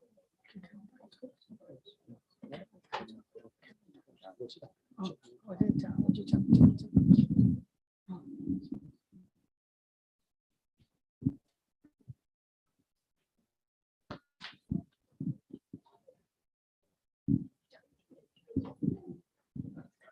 Kevin, we talk about economics. Yeah. He's a professor. Who are you? So do you mind to stay there? Because somebody needs to stay there. Yeah. Sure. Yeah. No. Yeah. Just easier to ask questions. Yeah. 能把它全屏吗？ Thank you. 还可以。马上要讲，你在上面讲，是在这里。Yeah. OK。你能不能不走就少说话呀？为什么？你就坐一会儿，少说话。你在这我就放心一点，要不然砸场子了。我就多说几句话，我多说几句，你少说几句，行吗？你不要说太多。我知道，但是你就坐那儿。必须有时间性。我知道，你就坐那儿行吗？你坐那儿还是坐这都行。Yeah, perfect. 往前走。好，行。谢谢，咱们再联系啊。真的好，对不起。你坐在开门旁边，你就出去。Okay, perfect. Should we get started? Yes. Okay, yeah. My name is Kevin Chen. So if you can turn to the next page, I guess disclaimer, next one. Yeah. So I'll just introduce myself briefly, and then we'll go to the topic about global macro economy, etc. So first, really appreciate the invitation to come to speak here. Boston is really one of my favorite cities, and I come here a lot. So I used to actually go to the Harvard University to teach twice per year. And they pay a little bit, but the only benefit was actually they told me they always reserve a parking spot right up in front of the big Harvard Square. So they told me it's a huge privilege, and I really loved it. So, but summer to come to Boston, really very nice to see you. Really. So I guess match the previous speakers, but I'll try. And as my style, feel free to interrupt me at any time when I speak. I love to hear questions. And so my background, I got a PhD from University of Lausanne in Switzerland. and joined Morgan Stanley, and then moved to Chicago. And after 4 years, moved from Chicago to New York, and have been in New York for the past 15 years.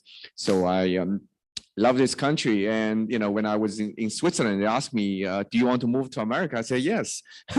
But then, you know, I realized I've never studied a day in America. So when I came to New York, I said, I need to have some more alumni. So I got in touch with NYU and signed up to be adjunct professor. So I've been adjunct professor for the past 12 years. And in between, also, I actually was a member of the faculty council involved with hiring the deans, hiring tenure decision, and you know, the new president come to NYU, etc. So very involved with NYU, and I love it. And over the years, I have students really all over the world. I feel like you know, Harvard is a great university, but NYU is actually very international. They have 3 campuses: New York City, Shanghai, and Abu Dhabi. And there are 14 satellite campus, like in Washington, D.C., Los Angeles. You probably don't know about all those. They have campus in Florence, Italy, and they have campus in Paris, London, and Buenos Aires, etc. So I have students from all over those countries. And now I travel a lot. Whenever I go to any country, I find some local students to meet, and like Qatar. And you know, we have students actually. I actually launched a fintech company in Afghanistan, doing payment. We have students in Afghanistan, in Iraq, doing real estate development now. So it's amazing. And so yes, before that, I've been involved in a lot of organizations like Bretton Woods Committee, Economic Club, etc. So I guess I can speak about macro. Yes. Okay. So next page. Oh. Yeah. So, so first part of my talk would be about review of the first half of this year, and the next would be, the second half would be about outlook going forward. Yeah, next page, please. I guess in every year, ever since I worked at Morgan Stanley, I write an article about the 10 expectations, 10 forecasts for next year.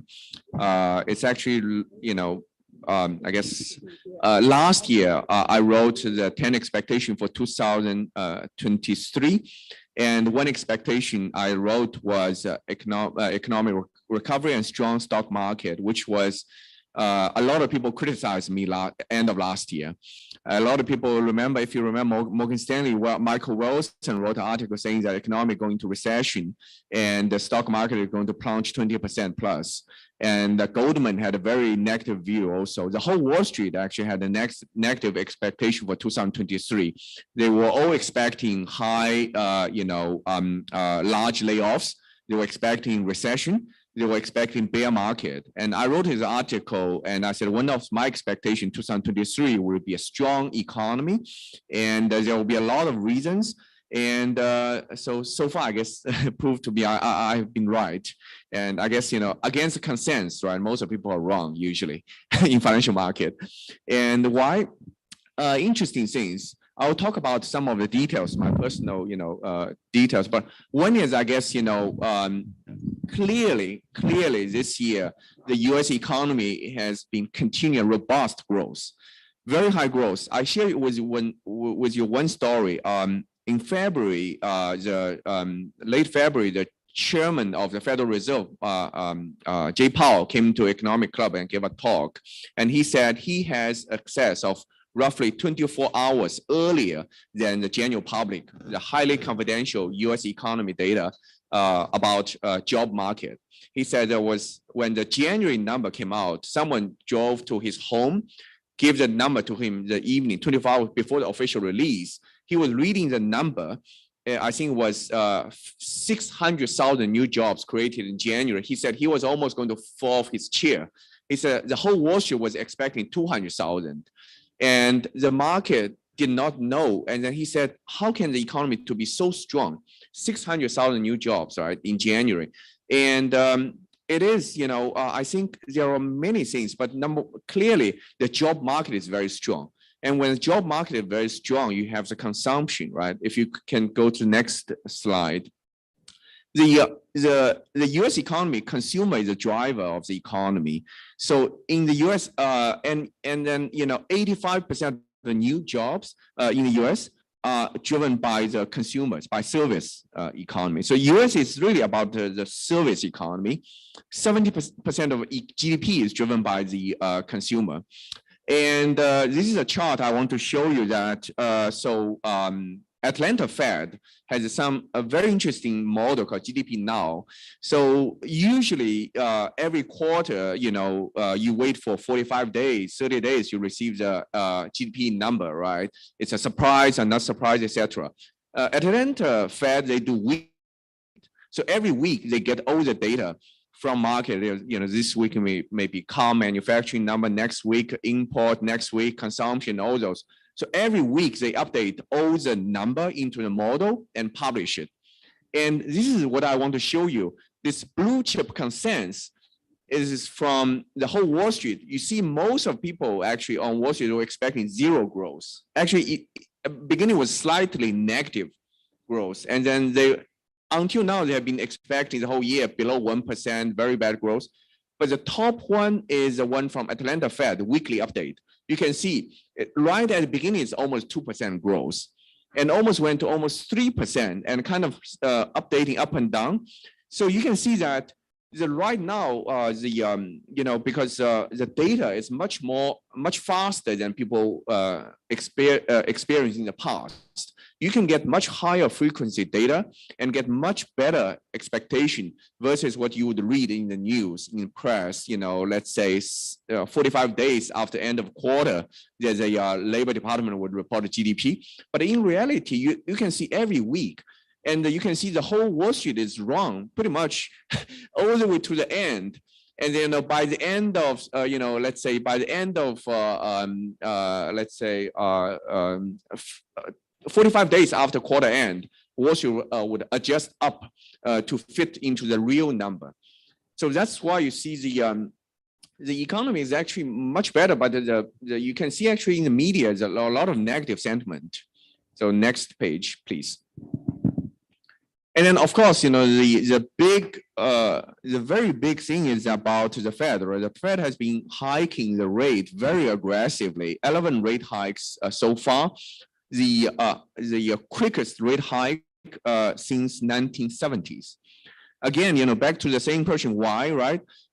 So the Federal Reserve Chair Powell, he said, I've never experienced this level of inflation except when I was 1970s, right? So when you have that high inflation, right, for the last, pretty much I think from 1980 on, the US never really had a very big inflation. The higher one was, probably 2-3%, and around 2008 on, pretty much zero. I remember I attended those conferences in Wall Street and at BlackRock when you have all the top economists getting together. The big complaint is always why inflation is always below expectation. For the last 30-40 years, it's always the Fed had a target of 2%, 2% inflation, and then 2% interest rate, and then 4% nominal GDP. That's ideal, golden standard, right? And for the past 30-40 years, until COVID happened, the US inflation roughly is always about 1%. It has always been below 2%, roughly around 0 to 1%. But for the last 2-3 years, the inflation really went through the roof, right? And you saw like what's called the truck drivers, they had a strike, and then salary went up 30%, right? So all those very high inflation caused the Fed would have to hike the rate. But when this very aggressive rate hike, of course, it hurt a lot of sectors I will talk about later on. But on the other hand, rate hike is actually not necessarily a bad thing too, because high interest rate, in fact, would usually, there's a good part, which is it will kill excess capacity. A lot of companies will shut down when the interest rate is very high. You have usually much less competition, which means the company's profit usually would go up. So people always think about high interest rate as negative thing, which is not true. I wrote articles before and I got into trouble because a lot of people think I was crazy. Because when you have higher interest rate, another benefit is actually the retired people or people who are on fixed income in the US or globally. fixed income, the pensioners, etc., they got much higher income. When versus zero interest rate, when now if you can get 3 or 5 or 6% CD rate, those guys who saved a lot of money, they have a lot more cash income now and they can spend. So higher interest rate actually for the senior citizens, they are spending, consumption power went up a lot. In the US, it's hundreds of billions of dollars more money for them to spend. And also higher interest rate kills a lot of, I would say, inefficient competition. So there will be a lot of competition goes out of business. And for those stay, they can increase margin and they make a much better profit, which is what you're seeing in the stock market now too. So higher interest rate usually is, people think it's negative, but actually quite often it's a positive thing too. I was give another example, and zero interest rate, negative interest rate is not necessarily a good thing either. One good example is Japan, right? Japan has been doing zero interest rate for 30, 40 years. They have been, lost 30, 40 years, no growth, zero negative growth for 30, 40 years in Japan. So, why? Because when there's a zero interest rate, everyone can borrow money for free. You can invest for free. You can, those zombie company can stay zombie forever, which means they're going to produce good and service without thinking about profit, and which is very, very bad for the society. The society basically is stagnated there forever. So, yeah. So next page, please. And then, yes, next one. And then this is interesting part I want to mention. Whatever your political view is in the US, right? I know people support all kinds of different views, but in my opinion, the Inflation Reduction Act, IRA, is extremely, extremely good for the economy in the US. So as an NYU adjunct professor, once per year, no, I have a grant that I cannot take some money, but I can travel to any academic conference of my choice once per year. I can pick one, any places, and just to go there study. So last year, I picked up the one out of all the places, West Virginia, which is actually Department of Energy organized a summit about what's called reinvestment in the U.S., renewable energy, etc. in West Virginia. And Energy Department Secretary says they were all there. They talked about the IRA impact. Clearly, you see the reason why, because it's a little misleading to call it Inflation Reduction Act. But in reality, I would call it really a Invest in the U.S. Act, because of the IRA came in essentially since then, since I would say November last year, when it was officially went into effective, the U.S. manufacturing investment went up 6 times. So in the U.S., usually per month investment used to be something like 20 billion, and now it's 120 billion.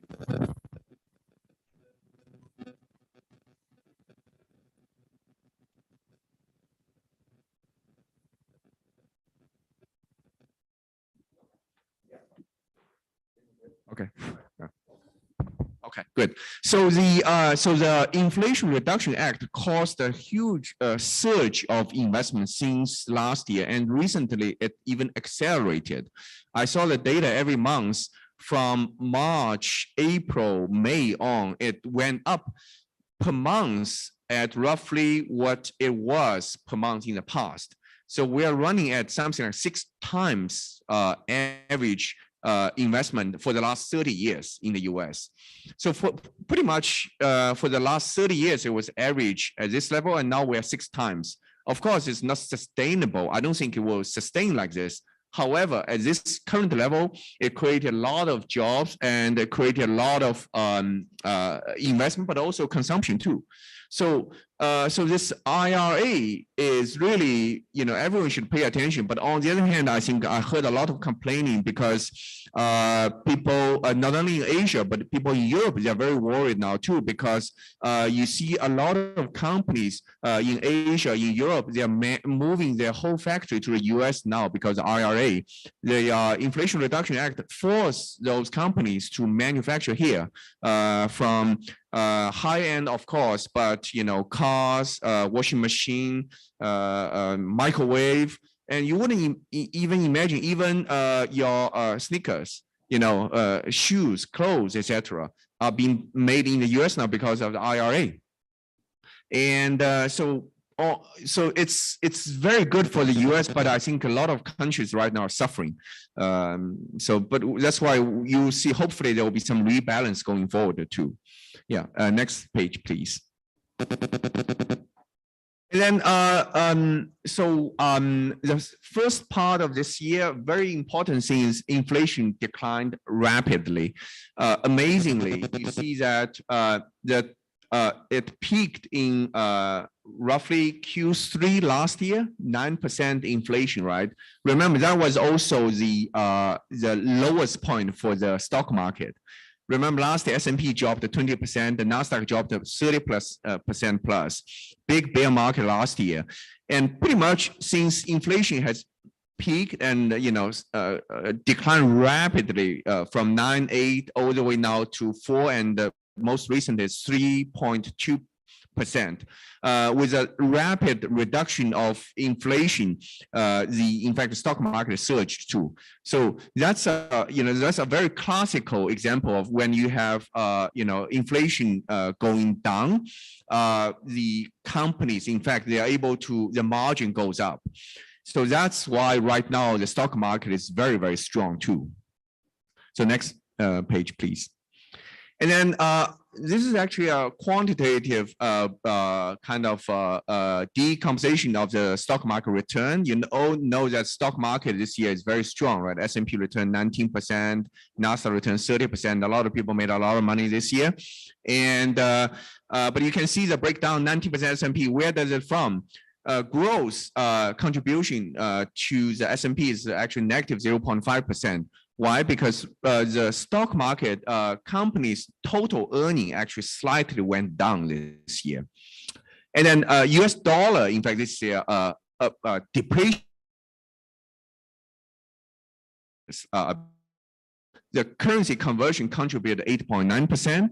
And then Fed policy, which is higher interest rate cost, higher what's called finance cost, borrowing costs, etc., reduced 7.8% gain from S&P.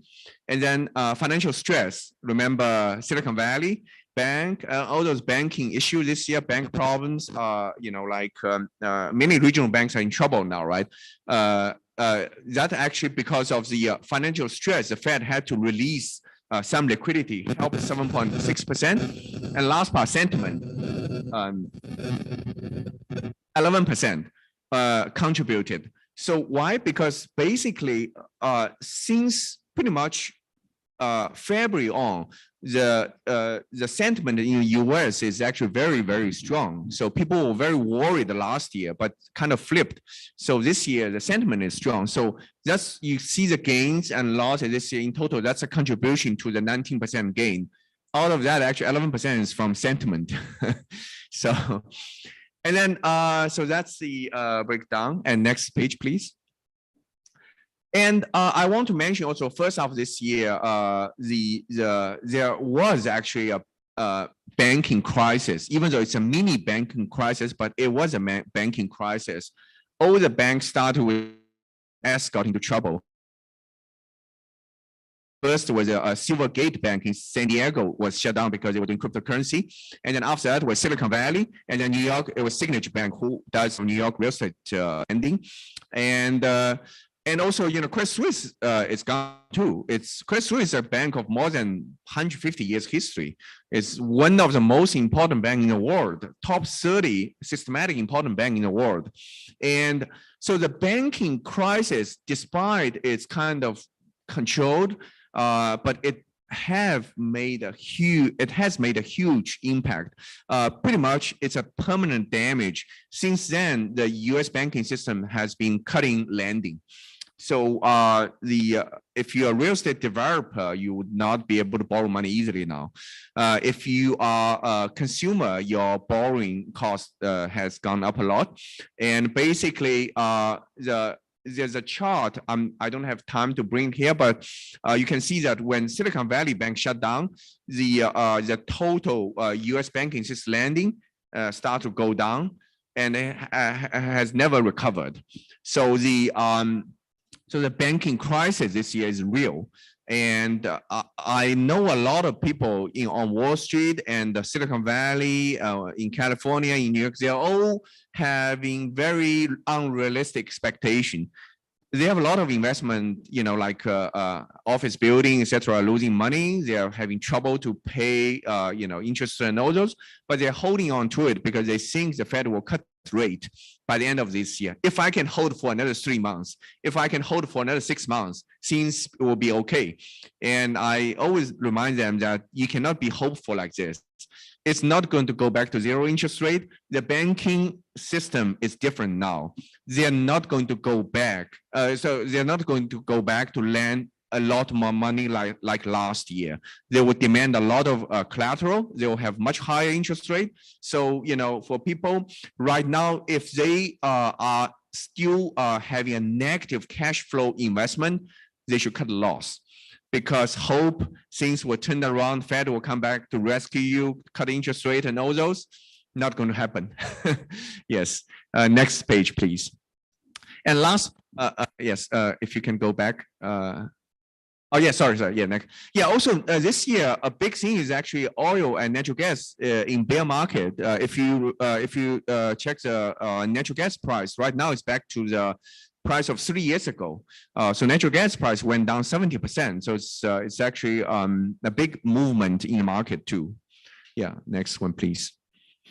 And then for the stock market, in fact, I have to say that AI, artificial intelligence right now is the only investment thesis in the market. S&P 500 stocks, there are roughly 11 stocks that are AI related, Microsoft, NVIDIA, etc., and Tesla. It takes those 11 stocks out, everything else is negative. So the whole market is good if you bought index, in particular if you bought NASDAQ. But without those 11 AI stock, everything else, you'll be negative. So everything is AI now, without doubt. Without AI, nothing else is really, making much progress. I was in California recently. There's a new AI company being formed by some French capital. They raised 100 million. I asked them, what do you do? They said, we just use 100 million to buy 100 million worth of NVIDIA chips. And that's it.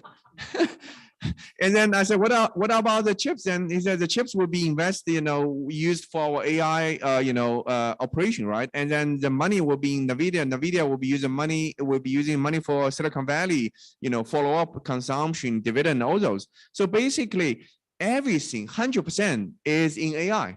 They raise 100 million. They raise 100. They use that for chip. That's it. Nothing else. So, yeah. Next page, please. And then last part for this year I want to mention is that Warren Buffett. So I go to Warren Buffett annual meeting every year. Every year he speaks greatly. And this year, amazing, he talked about Japan, right? And he even went to Japan as, he's 95 or 94. And to travel to Japan and go to, all those places, show support. I mean, whatever, you think about Japan, Warren Buffett basically started this wave, and now the whole world is investing in Japan. I was told that now you go to Japan, you see all the American investors are in Japan because they're all following Warren Buffett. And Warren Buffett is leading by example because he put 50 billion there. He already got 100 billion profit. So more than 2 times. And also apparently he said, his investment in Japan will be, he said, my investment horizon is 10 to 15 years. And he's 94, right? Think about this. So it's almost like he wants to invest forever there. So this level of commitment, really, I think, the timing is perfect. After he went there, everyone went there. So first half of this year, the biggest star is Japan, actually. The stock market in Japan, everything you see surging. Yeah, so next page, please. And then let's have a outlook going forward, second half and beyond, please. Next one. I would say still a lot of people are talking about the recession. They're talking about, slowing down, layoff, a lot of trouble and all those defaults. I think the number one is job market. As long as the job market is strong, the US economy will not go into a recession. And the job market, now it's less stronger, that's for sure. I know that over the long term, the US with the population, also roughly is 200,000 new jobs per month. As long as the US is generating 200,000 jobs per month, the economy will not go into recession. And beginning of this year, I remember 600,000. That's way too overheating. And I believe it went down from 600 to 543. Right now, it's 350,000 jobs, new job per month being created. So it's not bad at all. However, a lot of high paid jobs got laid off. So if you look at Wall Street, like Goldman, Morgan Stanley, Citigroup, they're all laying off people. I personally know a lot of people got laid off because all these are very, I asked them why. They told me the reason is we're making too much money. So they're laying off all the MDs and the top partners, etc. And then at the same time, they're hiring a lot of young people. That's why you see the total new jobs are increasing, but the higher paid jobs are disappearing. And the same thing is happening in Silicon Valley too. I was told like Google laid off like 20,000 people, Microsoft laid off 3,000, 5,000, Facebook laid off 20,000 people. But it's not that they laid off people just like that, because in the meantime, they hired another 10,000 people. But they are basically hiring fresh graduates, much cheaper, engineers, etc. And they laid off a lot of managers and senior executives. So yes, that's why they're saving a lot of money. Stock price is going up because they are more profitable now, like Microsoft. However, the top paid jobs are gone. They are not coming back, I was told. So I think it's problematic. It's uneven. Eventually, it will be very bad. But for now, you're not seeing much impact because people got laid off. They are very rich, so they probably they're not worried about any financial difficulties, and they are hiring a lot of young people from fresh graduates and all those. So that's why right now the economy is still strong. But you need to know that the underlying the surface structurally is changing. And it's not very pretty for the top high earners right now. Okay, next page. And then the interest rate. Everyone is interested in talking about the interest rate, right? I personally believe the Fed they want to hike more. Federal Reserve chairman, board members, governors. They come to New York. They come to our breakfast, lunch, dinner all the time. They talk about more hikes, but I think that's just talk. I think the U.S. economy, 6%, that's the limit. And one more hike, that's about it. And after that, probably rate cut. Why? Because the nominal GDP in the U.S. right now is growing at 4.7%. And over the long term, you cannot have an interest rate to be higher than the nominal GDP growth. Nominal GDP is the number that basically you take out interest rate. Below that, 4.7%, you take our interest rate 3.2%, and net US economy right now is growing roughly 1.8, 1.7%, right? So 1.7%, which means that's a real GDP growth. And the interest rate right now is 5.5%. It's way, way higher than the nominal GDP. It's not sustainable.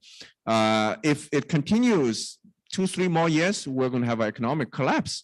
So, but that's why they are talking about it, but I don't think they will. They won't even keep at this high interest rate for very long. I think they're going to cut the rate, but they will not cut to zero.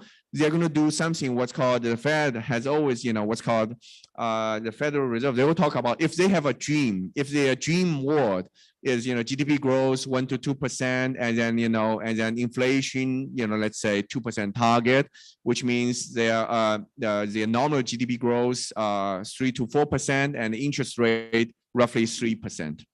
And that's the ideal economy in the world. And that's what's called the Federal Reserve. They talk about if they have all the central bank governors in the whole world sit down in a room together, everyone close their eyes, and then they say, let's now open the eyes, every country make interest to 3%, that'll be perfect. That will be like harmony in the whole world peace. But that's not going to happen. And but it's not going to be more than 6%, because that's also, you hear like Bridgewater, Ray Dalio, he gives a lot of talks. Ray Dalio always talk about when the interest rate is above 6%, the economy will break. Things will break. And so right now it's 5.5%. And I think the peak is not 5.75%. That's about it. And I think no president in America, no senior leaders in this country wants the economy to be in a recession or to break the economy.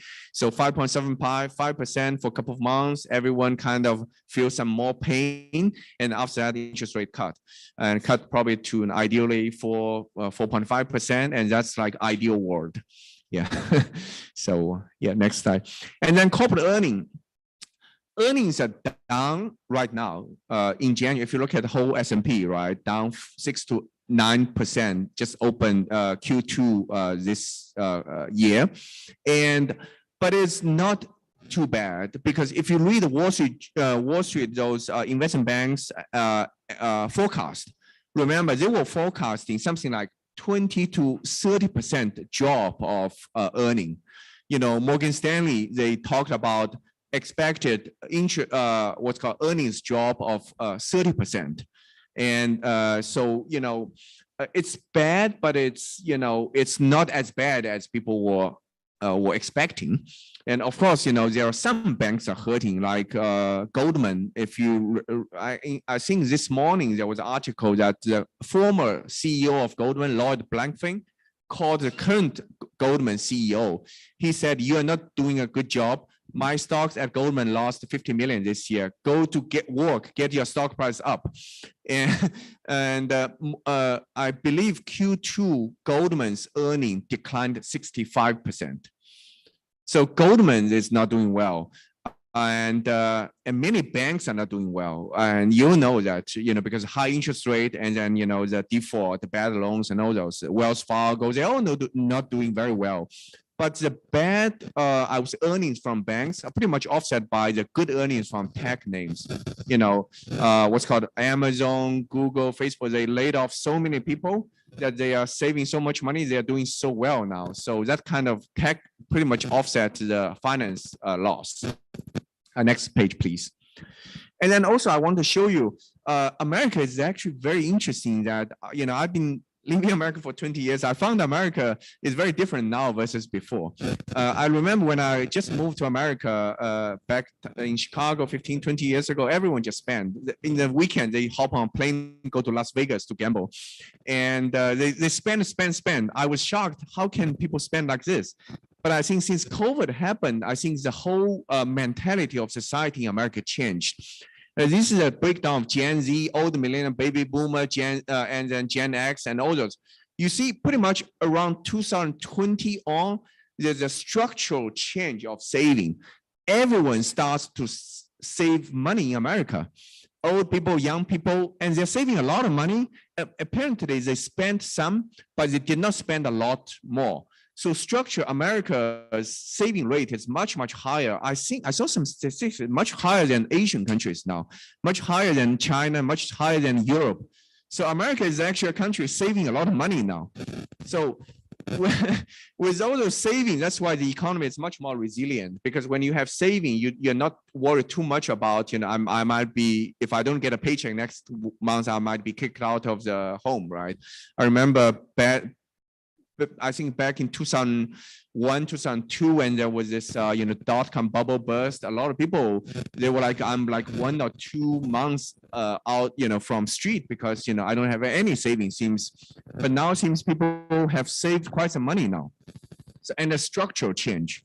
Of course, you know, it might change again, right? If the economy continues to do well like this, maybe for another 3-4 years, people will forget about it. They'll start to become again like before. America has pretty much zero saving rate or negative saving rate. And people used to just, you know, make the difference by using credit card to borrow. But the structural saving is very different now versus before. Yeah, next page, please. And then, yeah, talk about recession, right?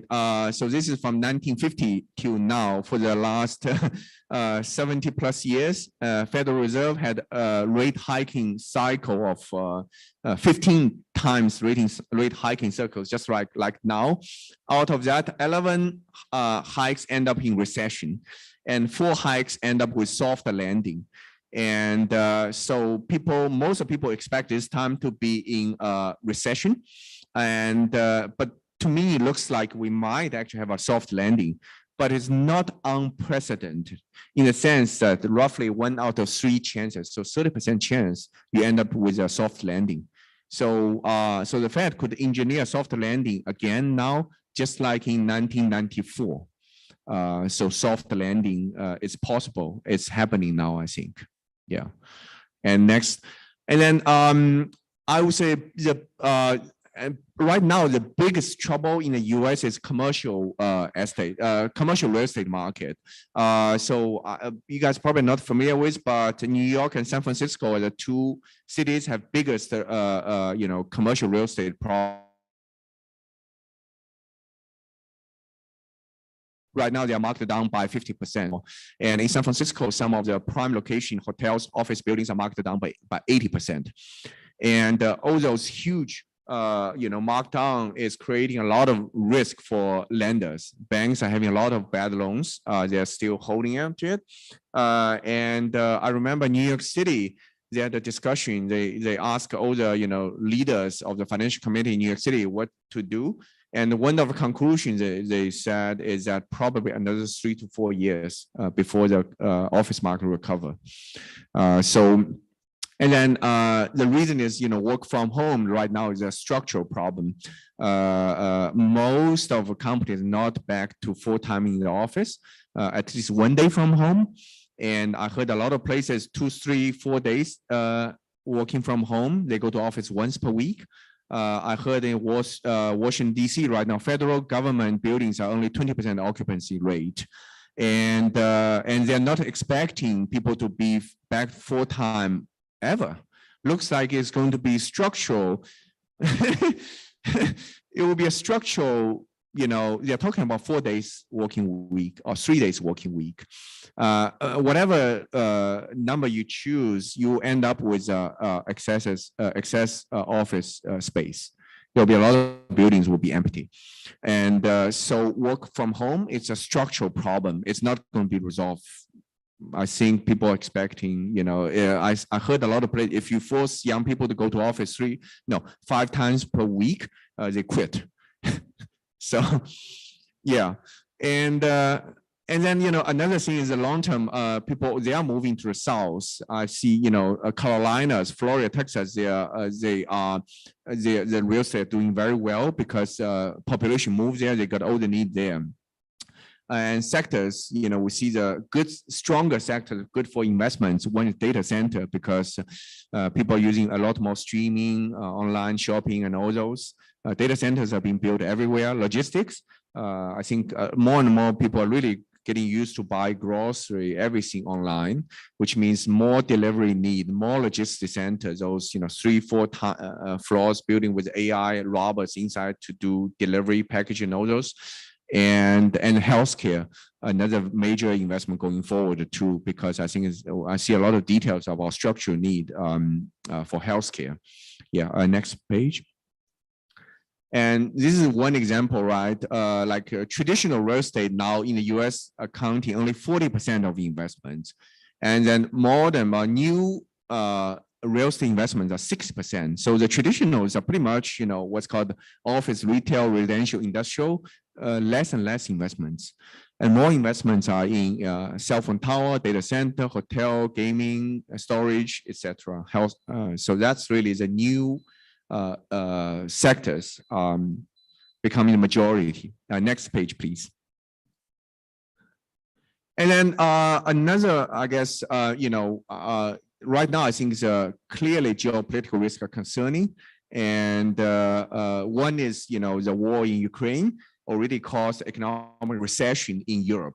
Right now, Germany, France, Italy, all the European Union as a bloc is already in an economic recession. And I was just in London, Paris recently, and in London, they barely kind of avoided recession. They grow like 0.1%. But they might actually, slip into recession again too. So Europe is already in recession. And then in emerging markets right now is a big problem of currency. Why? Because when the interest rate in the US is so high, you can imagine globally all the money are coming to the US now. I was in Singapore, the local fund manager told me we're suffering. I said, why? They told me, our real estate, the most I can do is 5% for investors. That's already, I have to work very, very hard to get the prime location, all those build 5%. And you guys in the US, you have a deposit of 6% free, no, risk-free rate. How are we going to compete? That's why you see all the money are coming from Singapore to the US. The underlying logic is the same. If you have risk-free rate here at 6%, and then your risk rate is, let's say, commercial, and also right now you're looking for cap rate or the what's called loans, and also 9%, 10%, 11%. How can other countries compete? Which means all those emerging markets countries are hurting, and they are seeing capital outflow, and they are seeing currency depreciation globally. Every country right now versus the US, and so that's a risk, because when emerging market, I talk to people, I think the biggest risk is if the US economy is going to go into a recession, most likely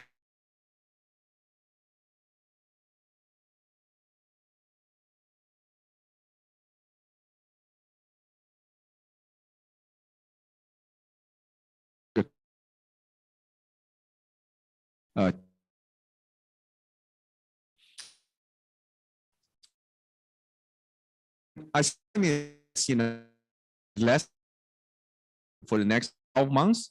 So I think clearly, I think it's a kind of soft landing happening now. You see all the statistics, there's no denying about it.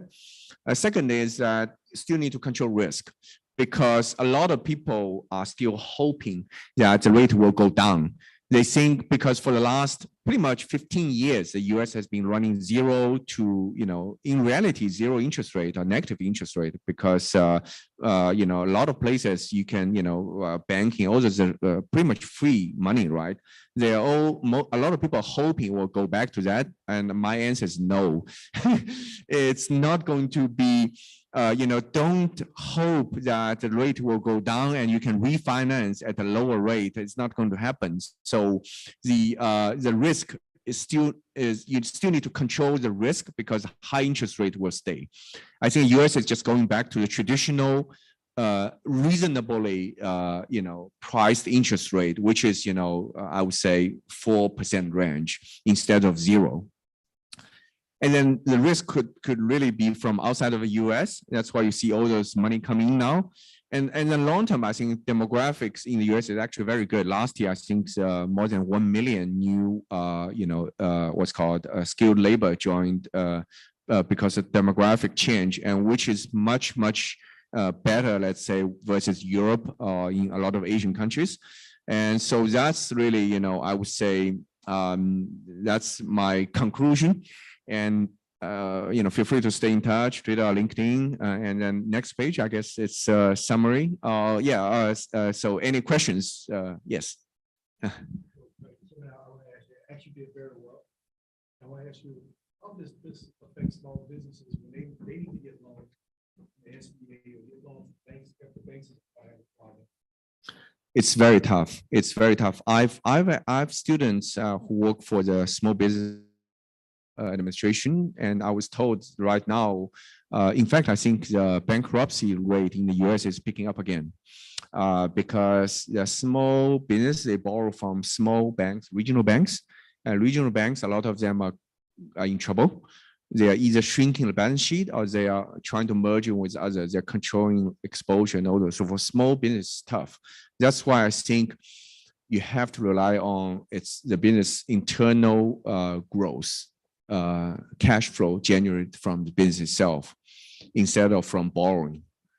In the past, you can borrow to grow, but not anymore. Yeah. Yes. Mm-hmm. Oh, yeah. Please. Yeah. Go ahead. Yeah, I can hear you. Yeah. Thank you very much for your speech today. I have an online car company. We're very interest rate sensitive also. Mm-hmm. Where interest rates go? Are they going to keep raising it?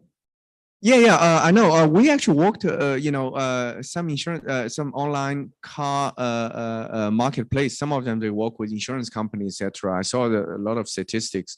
Yeah, the interest rate I think is not likely to go up a lot more. I think probably one more hike, and then we'll. Oh yeah. Oh, yeah. I see the Mannheim data, right? Mannheim. Yeah. That data, I saw the number is going down. I see it every week. Yes. That's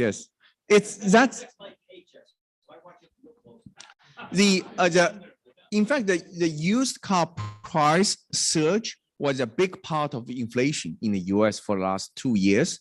And now it's going down. It's a big part for the inflation, decline. Yes. Yeah. I think the supply is going up and the demand is softening. And I think the rate could actually, go down. No, I'm going to stay at this level, and then the Fed could cut a bit, but not too much.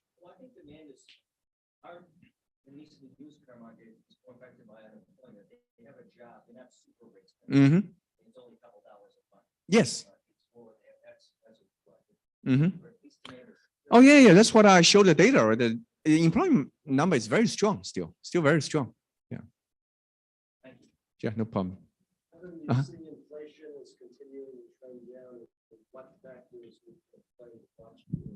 Sure.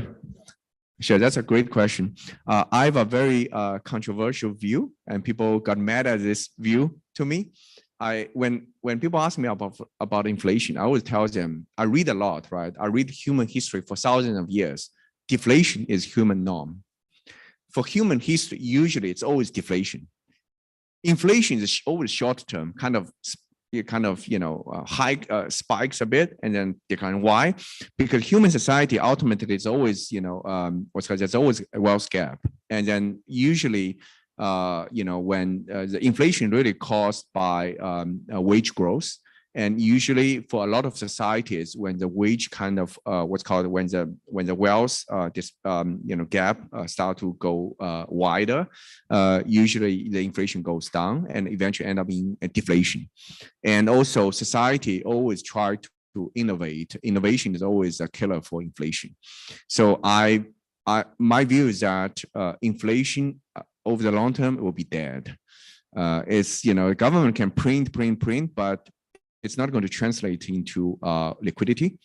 And you give another $1 million to Bill Gates or Jeff Bezos, they're not going to spend the money. And all the stimulation happened the last 2 years and really drove up inflation, but it was all temporary. So it's not going to create long term. And also and you see that in China it's quite much already deflation. And many other countries, they are going to be more competitive to cut price. That will all translate into lower price in the US too. Yeah, and there's a lot of structural things like, if you look at the airplane tickets, it's going down now again. And then what's called energy price, earning, food, etc. So ultimately, my view is that human society, always a problem is deflation. And inflation is not a problem, but short term, yes. Yeah. Yes. Uh-huh. Mm-hmm. Yeah, I think. Yeah, I can hear. I saw you the prediction for the next 12 months will have kind of soft landing, but I heard of you also said some small banks got a problem. That's reflect me to 2008 or the submarket or subprime lendings that triggered the whole slight downing to the inflation or whatever the recession. Yes. So my question is right now is in the next year will be election year. I hate to say that, but sometime to me that when you get to the election year, the market normally should be generally stable, right? As you predicted, similar to what we can see. So next year will be election. So from here to there, and I think only something can trigger from whatever you can see from the small banking industry could be, trickle down or domino, effect could be. So other things could be also triggered inflation or the recession between now and the election day or something you can predict or Yeah, sure.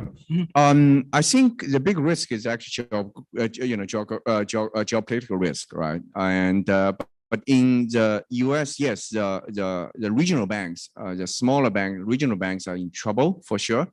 They're cutting their lending. They're lending less, and they're taking they're calling the loans back, etc. However, I see the solution already right now. It's happening right now. It's private lending. So Wall Street right now is the hottest fund, the hottest investment. Wall Street always overheat, always do something like mad or something crazy. And for the last 2-3 years, and I think for the next 2-3 years, Wall Street is the hottest thing is private lending. You see Blackstone doing this, you see KKR doing this. A lot of hedge funds are launching a vehicle called private lending vehicle. What is private lending? To me, private lending, it is just a banking business, but without a banking license. They're doing, but this private lending vehicles, from Blackstone, from KKR, from all the big hedge funds, smaller hedge funds, what they do is they lend to small business, they lend to large business. They compete directly versus JP Morgan. They compete directly versus regional banks. So they are providing this credit function. The only difference is those private lending vehicles funds, they don't take deposit. They don't take retail money, but they raise a lot of money from institutional investors, from pension funds. Right now, if you talk about investing in stocks, just hot hedge funds raising money, right? But if you talk to any Wall Street institutions, right now the hottest thing is private lending. What do? They're just taking. If you think about macro, big picture point of view, is that they are just taking the space that's left out by the banks. Essentially, they are lending to law firms. You can believe that law firms are having trouble to borrow money now because law firm doesn't have collaterals, and lawyers, they don't have stable income, right? Their payout is every now and then a big settlement and all those. So law firms are borrowing money. Where do they borrow money from? They borrow money from private lenders, private lending vehicles, and so basically the part that's the small banks are retreating from it, and then the private lenders, they're lending out. So that's pretty much, I guess, at least for now, solve the problem. Yeah. Thank you. Yeah, Sure. Thank you very much. I think it's time is up, right? Okay, all right. To share. Thank you, Mr. Kevin, and thank you to come. I like your lecture very much, but I have a few reflections and comments before our president, Li will say something. Now we'll do the closing.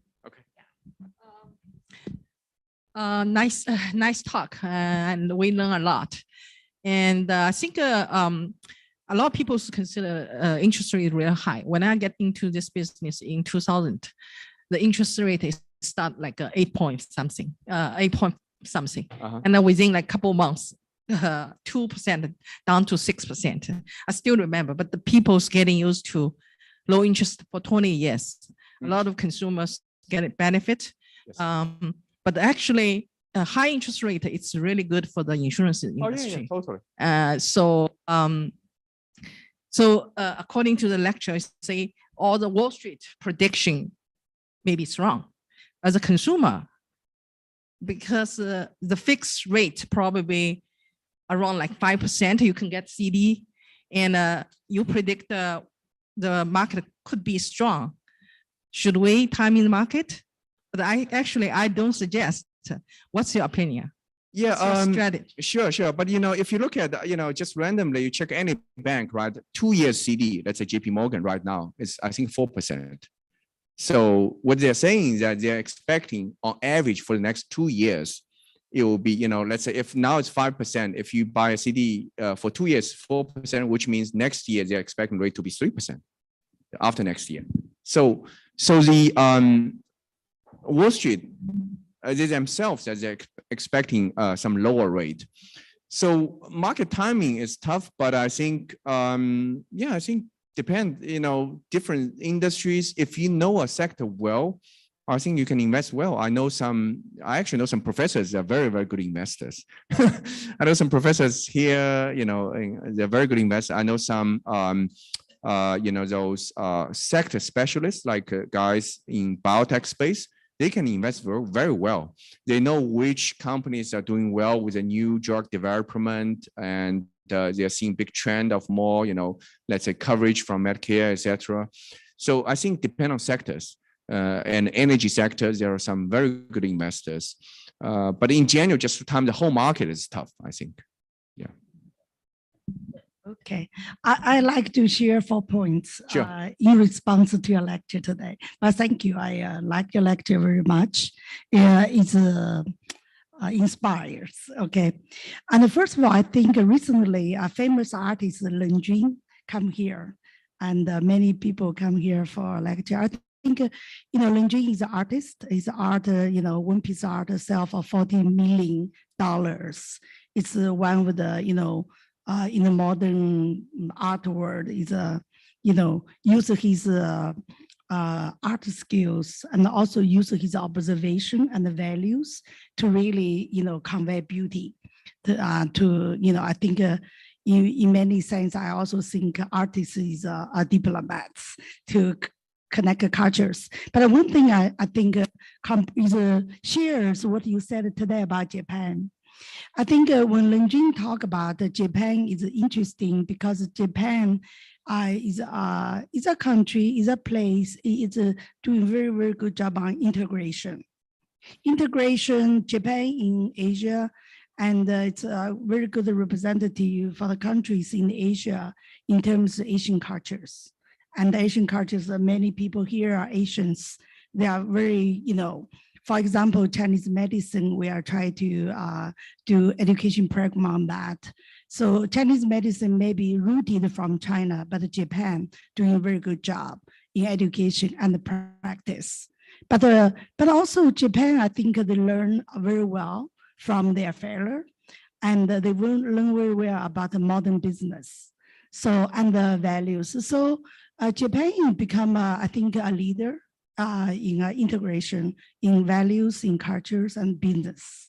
So I think that's also like with Karen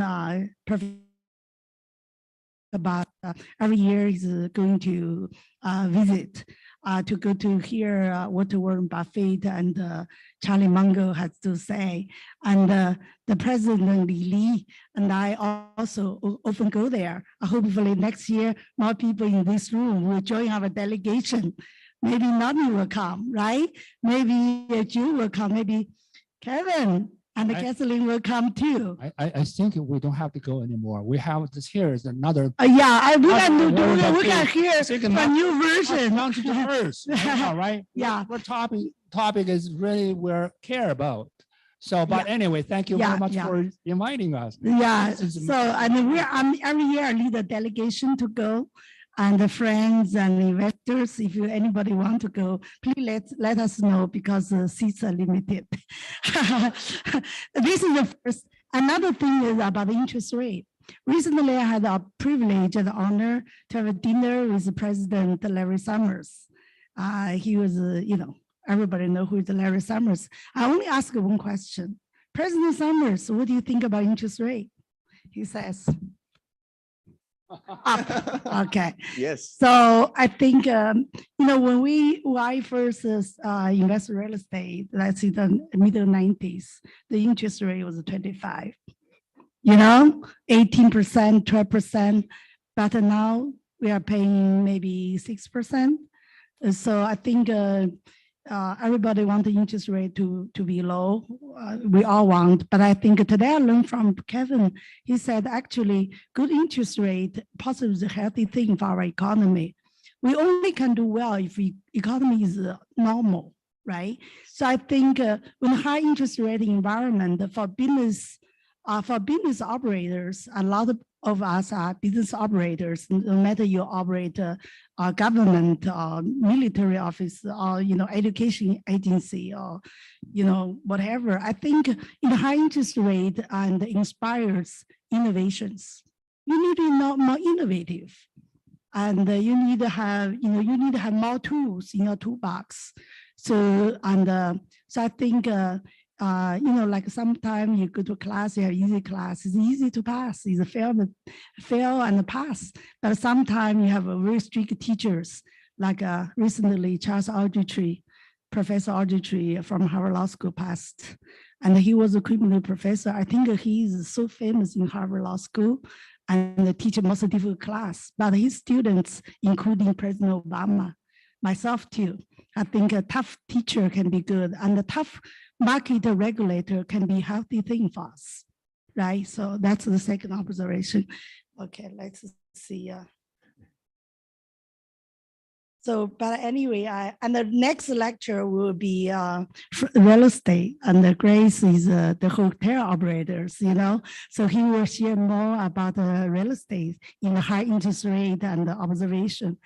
And also, I think another thing I'd like to share, last time I went to hear Warren Buffett, he said, have to invest. Everybody have time, money, and resources, how to invest. He said something I think may be useful to share here. And what he said, if you are the largest portfolio holder for real estate, for market, for apartments, tell me, I'll buy 1% from you right now, $30 million. I'm ready to invest in your business. But if you're also largest portfolio holders for farming land, I'm ready. I have a check for you. I'll buy 1% of your business. So what I say is, we invest our time to study. We invest money to buy stock market, financial things. I think give priority to assets. Assets-based operating. The farming land, people always going to eat, right? So like here, this summer we're doing the summer school. I cannot not to call the food company. They have to deliver. If we don't have much fancy things, I need and rice. This is needed. Apartment. So we have friends over. If you have apartment, put them. That's the first thing. Other thing, fancy or not, I think focus on assets. Fundamental assets is so critical. Number 4 point is about profit lending. This time, and Committee 100 co-founder Henry Tang couldn't come. But I think when I met him, he always talk about trust and comfortable. How you can really build your business as a leader, build your business as build your team as a leader. The critical two words he says is trust and comfortable. So I think the private lending is trust. A lot of people talk about, oh yeah, if you have a building, have a collateral, okay, I lend it to you with a banking license, 4%, 5%, 6%. But the private lending, I think in this market, is hard to have good reasons. But how you can get the broad money is trust. If you have a building, people see it. But how you get the trust? That's so difficult, right? But the trust above all. I think President Lee also talk about trust, how to use trust as a vehicle for wealth management. But I think also for lending, trust is everything. Also, in the private lending, another very, very big element is comfortable. People trust you. Can they be comfortable with you? In the law firm, try to borrowing, how do you do it? So I just wanted to share these few things I've been, reflecting from your lecture. Thank you. Thank you. Thank you very much. Thank you very much. Thanks. And thank you for Professor Kevin Chen for your insight. That's really insight of the current economy and the market. Thank you very much. Thank you. Hopefully next time we're going to see you again soon, right? Yeah, okay. All right. Okay. Ladies and gentlemen, our next speaker is from the relative of the real estate, right? So is our Grace. Grace, you're going to have introduce yourself a little bit more and then have something more. Okay, thank you. And let's get this together. Well, now I'm going to say so much. Thank you so much for your patience because we have full of event today. That's why we cannot have a time for, for short breaks. But if you want to go to your room, Yeah, go ahead. So let's go without further ado. Let's have Grace. Let's put our hands together to welcome Grace. Thank you so much. I'm so honored to be here with General and Kevin. yeah, the professor. So I have really complete different background. So I'm really honored to be here. Like General said on his speech, he go to the position. He's so honored to say he go to his position by mistakes. But yes, but me coming to today, really, I did a lot of mistakes to coming to this stage. So I have really different background. I actually study hospitality management, working in the hospitality management for five-star hotels in Shanghai. Then I went into import-export business. So I was pretty fortunate because we're really in the very early stage when China opening to the world. So I was selling bicycles to all over the different countries, many countries in the world. And fortunately, we have manufactured the bicycles, did a lot of OEM products for mass merchandise, such as Walmart, Toys R Us, and KB Toys. And so I coming from where I learned when I really worked out from my my career. So I came to US 30 years ago. I went to Los Angeles, start my small business for my import-export company. Did about 15 years of import-export, had Walmart is not my direct customer, but we did OEM, we did licensing products, you know, for the company holding the license and selling to Walmart and Toys R Us. So in about why I was doing import-export business, so I thought I kind of like real estate. So I did some real estate investment. I was really lucky. I probably have more fortunate because I kind of looking at went into the high-end real estate market at beginning. So did a lot of high-end homes in Beverly Hills and Hawaii and other places. Then I thought maybe I should do some commercial investment. Started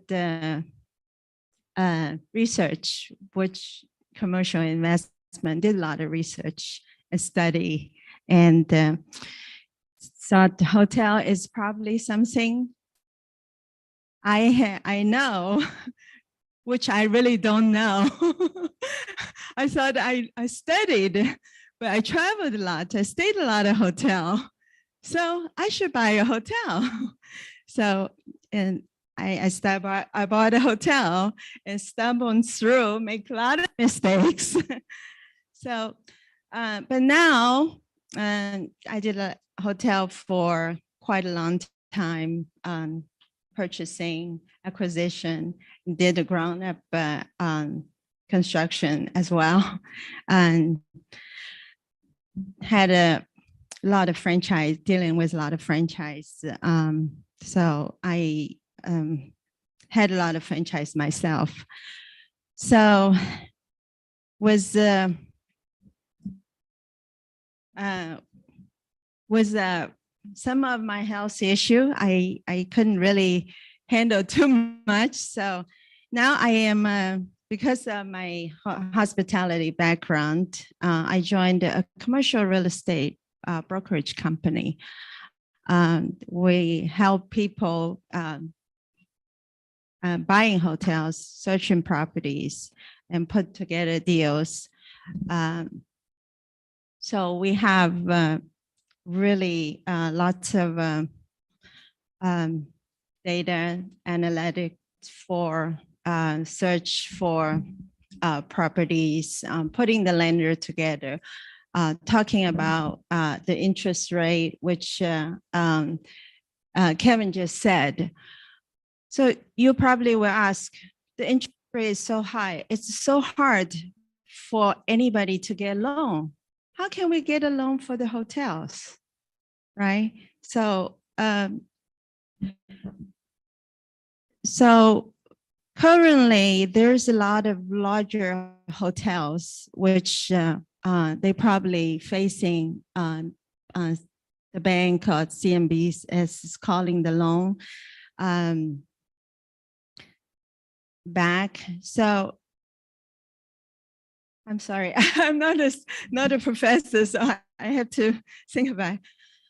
So we did like some of the construction project, like Kevin said, also we use private lenders to do as a bridge loan to make build the hotel. And then when the hotel built, before, the hotel built, like many years ago, they're saying you build, they will come and stay, but these days it's not. When you build the hotel, so going, I'm sorry.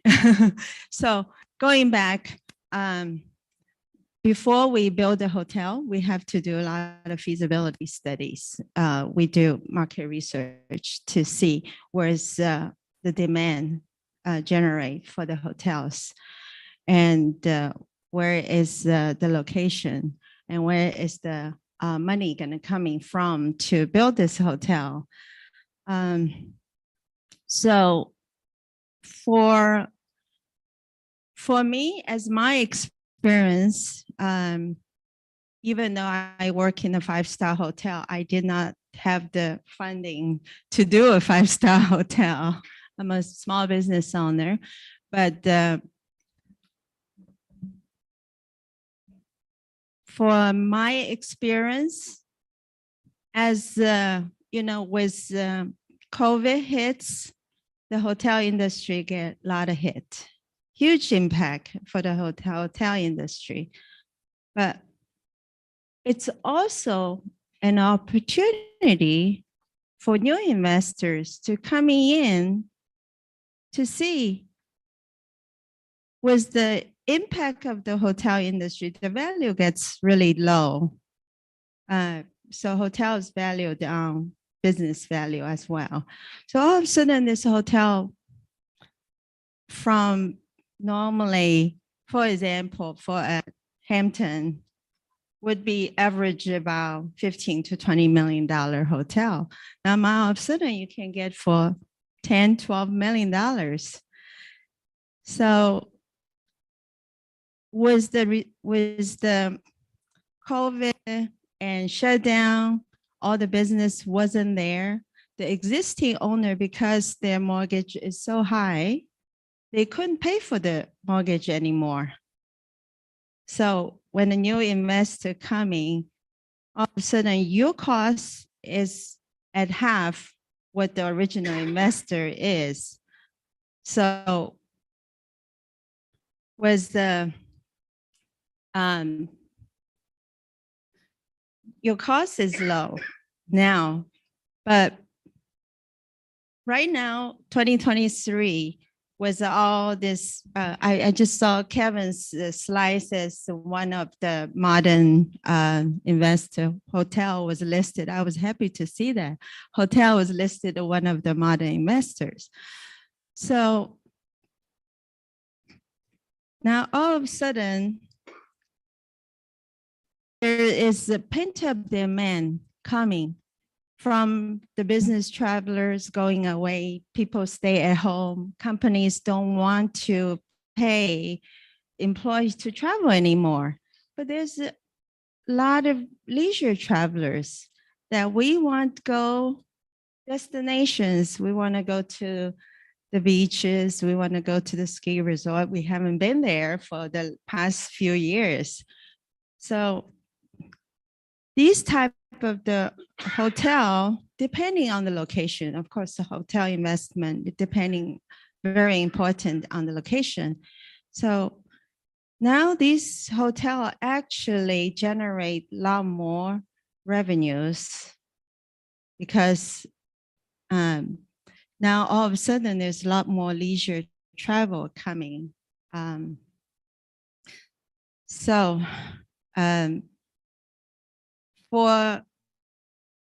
For me, everybody would think, oh, when is the time to invest in hotels? Is it now? Is it later? Oh, it's too late. I would say anytime you can invest in hotels. So some hotel is really depending on the location, what's bringing the hotel stay. So if, for example, in Boston, I'm not so sure, Boston market, right around the schools, there must a lot of exchanging professors. Lots of people like to come see the schools, universities for the kids. So there's a lot of demands there besides the school season. So anywhere, anyway, but hotel investment is not for everyone. So not everyone says, oh, I wanted to invest in a hotel. It has lots of operation, extensive operation involved in the hotel real estate. We call hotel is a real estate, but it's not really it's a real estate, but it's heavily, a lot more operation involved, such as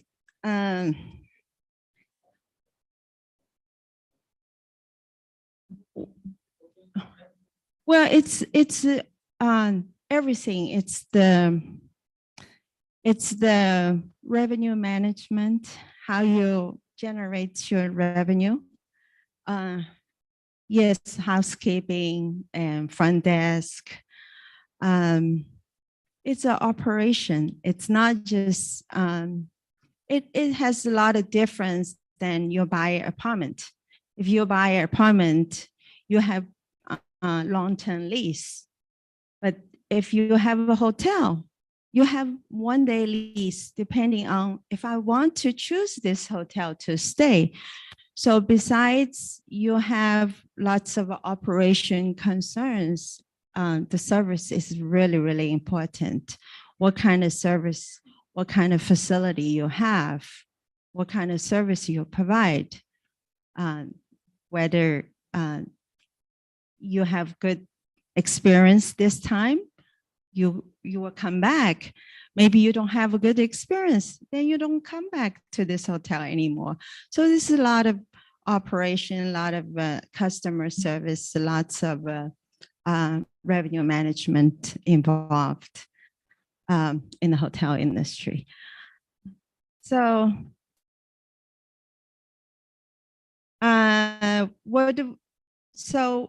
what we do is actually right now, I actually very much like my job. So we'll help investors. We have a big data we have a lot of existing hotel investors in our data, and we'll match, we'll find a property for them to match if it fits their investment goal. And then we also put the lender together. We identify the franchise, which franchise is work for this hotel. So there's a lot of skill set involved in the hotel business. It's a different, it's a lot of different aspect for the hotels. And also hotel is a very labor intensive business. Lots of not you make a stock market, you could make so much money right away. Hotel is really a lot of hard work involved. But the management is really important. So good management, it will be bringing a lot of revenue for the hotel, and it will be have lots of lucrative returns on your investment. For me, I'm talking about mid-size hotel versus larger hotels. Larger hotels might have a lot more expenses involved. So their top line, their bottom line might not be that great, with huge debt involved and all the other expenses involved. So the smaller property at some time might be even a lot more profitable. So I'm so sorry, I'm not a speaker.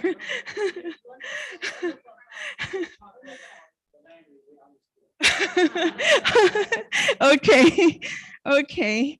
So, yes.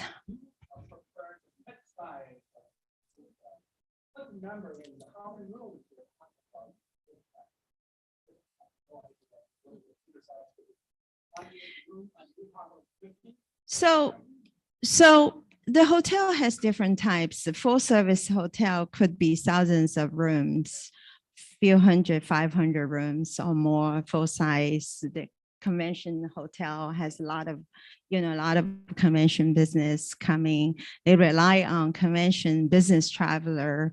The resorts have a lot of rooms also, but they have beautiful surroundings, the beaches, the skis, so that's a full service hotel we're talking about. So probably from 500 to over 1,000 rooms in US. Some place could be more, like Hyatt in Chicago is over 2,000 rooms. That's and they're always full all the time. And then there's also select service hotels, which is between the full service and limited service. That means such as Hamptons, well, select service hotel actually is between, it has not for convention space hotel. It has maybe small restaurant, but not full operational. And then we have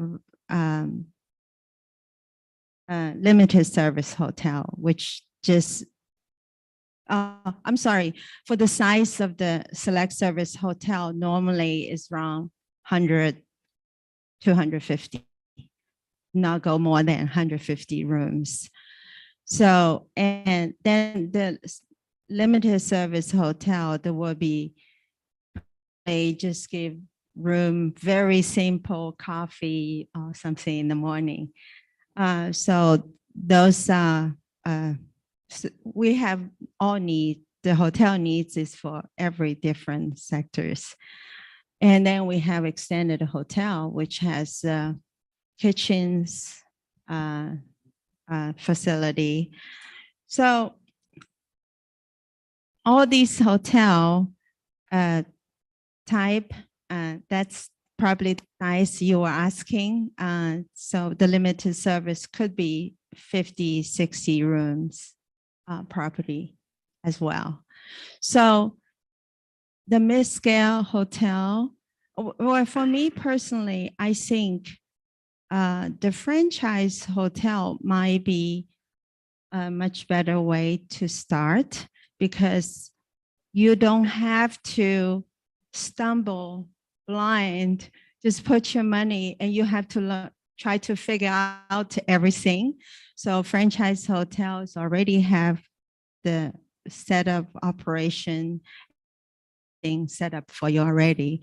So you just have to really study. But this is for, like for my experience, I did myself. I didn't use for a management company. I thought I could manage. I have background. I stubborn and managed. And so I did a Hampton Hotel and I also developed the Hampton Hotel as well. Hampton Hotel, which on the Select Service Hotel, has been a top performer in the Select Service Hotel on Forbes for many, many, many years. So, so then you will ask another question. I ask for you why I have to pay franchise fees, which if I manage myself and have my own brand, I probably could save 12%. That's the average management fees with marketing and everything. Average most franchise hotel will charge. So you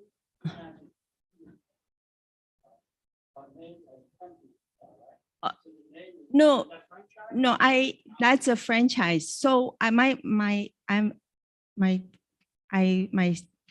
was speaking about why we have to pick franchise hotel versus I have my own private, my just independent hotel, my own name without franchise.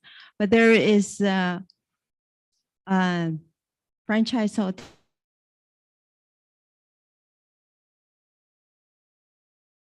They paying top marketing dollars. They to do all this marketing out there. So that's some of my experience. So you asked me right now is a good time to invest in the hotel. I just said, yes, anytime is a good time to invest in a hotel. You just have to do really good research. Like we have a service we can provide for you to do feasibility studies. We can finding the lending source for you if you want to invest, such as mid-size hotel, considered a small business. Small business has limit of $5 million, but then there's a green project for the green hotels. That means energy efficient, solar for energy. So the SBA also has this green project for SBA loan for hotels for up to $15 million. And then there is no limit how many hotels you can get loan from, as long as the green project. So this is our expertise to, we have different connections with the franchise, with the lenders, with even the private lenders. We're put together for our investors, for somebody interested looking into invest in a hotel. Yeah. So, yes, sir.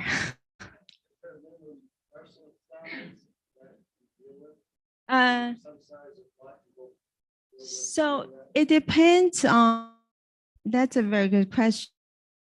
As architectures, as well when you develop hotels, depending on what type of hotel. For example, a select service hotel, just for example, a Hampton hotel, 100 rooms hotel might at least will require 2 acres of land.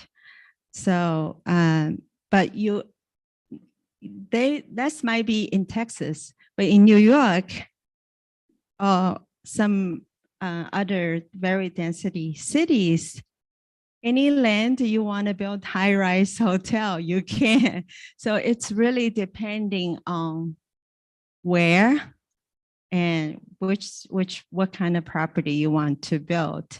And then before you're doing all that, all the feasibility study will tell you do we need this many hotels? Is this gonna be cash flow, bring your return on your investment? So, yeah, so yes, there is a size requirement for hotels because the city also has a zoning requirement for how many parking space you will require for how many room hotel it is. So yes, so we will have architecture will do the layout for plans first to see if before you actually join the whole full architecture plan to see if this feasible to do it before you spend a lot of money on architecture. So yeah. Yes.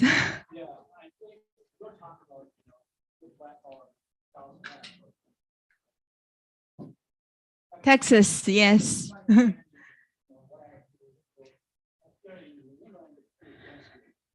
Yes.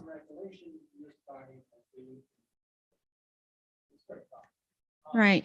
So we're talking about getting purchase or franchise, hotels, so you don't have to worry about something talking about. So how much down payment is that franchise? $5 million or? So,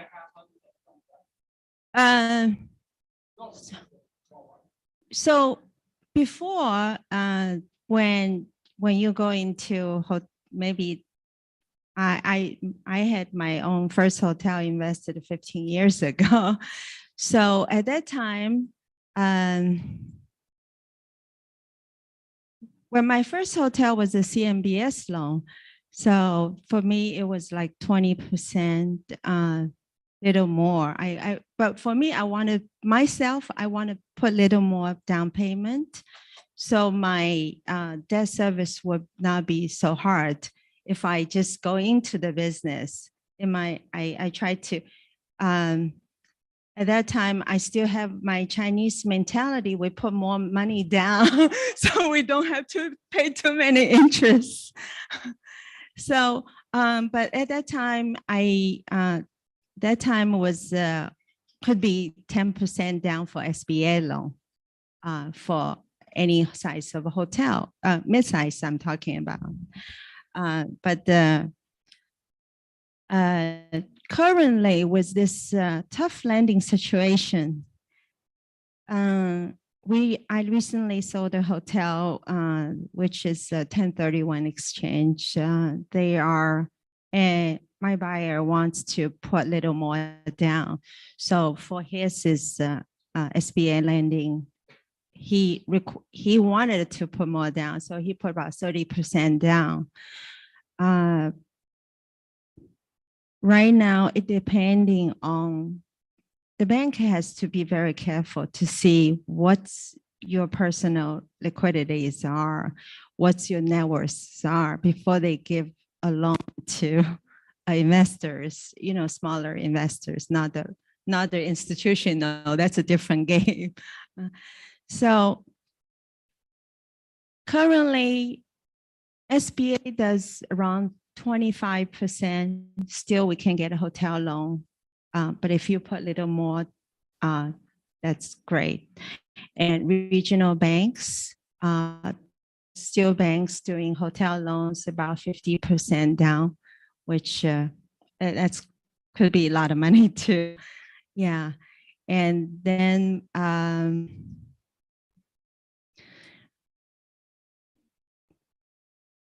but lending source is not too many.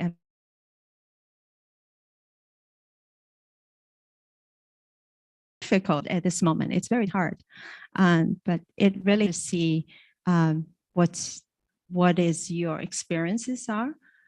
If you own many hotels, you have a lot of hotels, but for first-time buyer, the bank will look at the existing hotels P&L to see if it's okay for them to lend, or if there's a management company involved. So then they would see if this hotel in the next 3 years to 5 years, what its projections are. So if the first time hotel owner, if they are not in the industry, so maybe the management company involved will help the deal, make it easier. So, yeah. Yes, ma'am.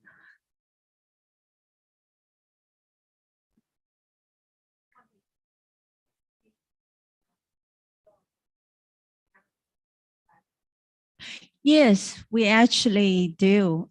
So EB-5 money has been a lot of funding coming source for large development. So there's a hotel in Houston, Intercontinental property, about $120 million project.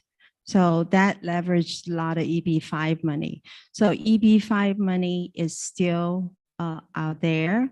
We have a division does EB-5 for projects. Yes.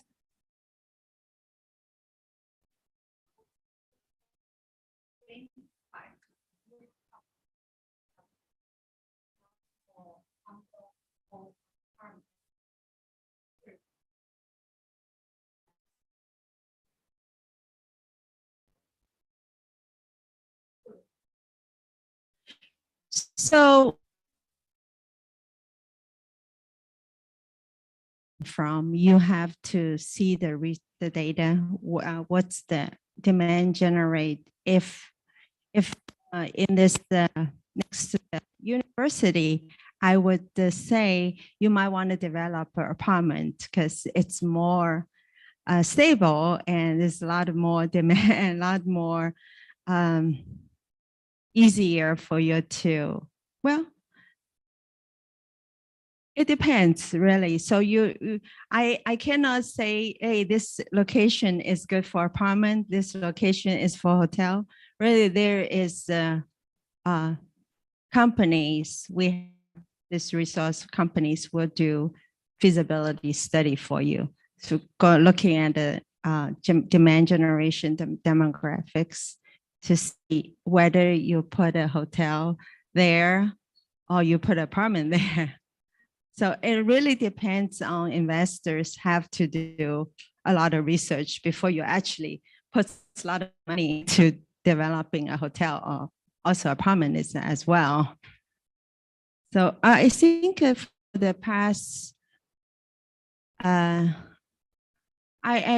not in the apartment business too much, but as I understand, the multifamily business was really good for the long time, but now still there is some concerns also from multifamily business as well from the lender point. So, yeah, thank you. Well, thank you so much for having me. I hope thank you. Yeah. Yes. Yeah.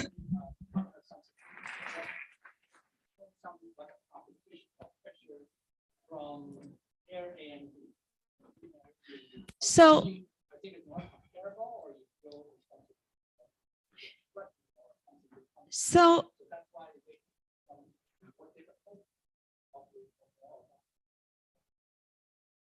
So Airbnb is a new investment. There is a lot of Airbnb there. Yes, Airbnb did take quite a bit hotel business in a lot of markets. But Airbnb, they're developed so fast. It is a challenge for hotel business, but there is a lot of cities have restrictions now for Airbnb because hotel has structured security or the safety in place, fire securities in place. Not every Airbnb has all this. So you will concern if you go into the right Airbnb, if it's safe for your family to stay in the Airbnb. It's no doubt there's a lot of good Airbnb operator out there, but it's too hard to say. It's very hard to regulate.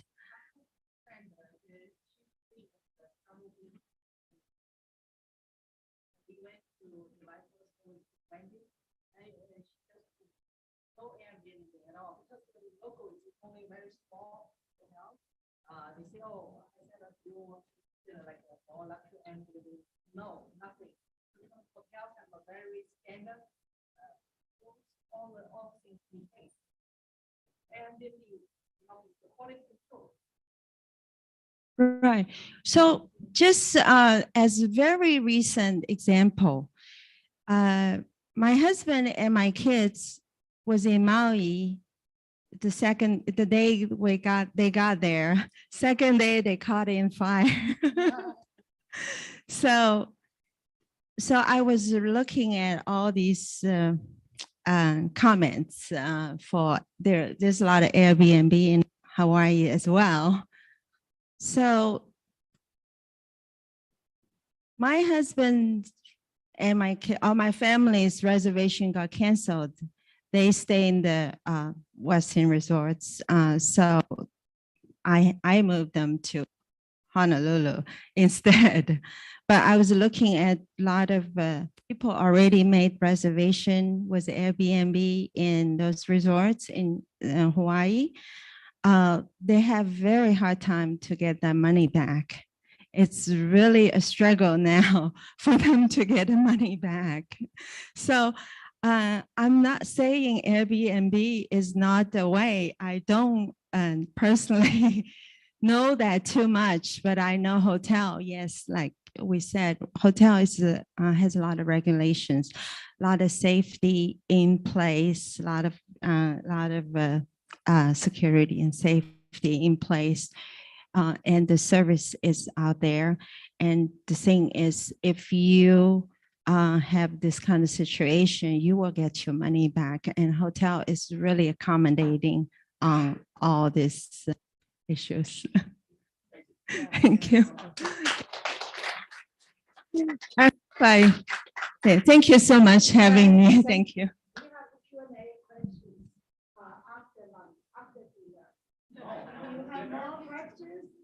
More questions. Chef Louise is a famous chef from Harvard Academy Club. Prepared a very good dinner to reward all the diligent people in the team. But if you have more questions, please talk to our chairman, Grace. And thank you, Grace, to do such a good lecture. I learned a lot. I'm sure I have a lot of questions in the dinner. And now, but end of the day, we have great news to for announcement. And I had a small quick meeting with General John, and he graciously agreed to be visiting professor to the American Western Academy and also American Academy of Wealth and Management. So I want everybody to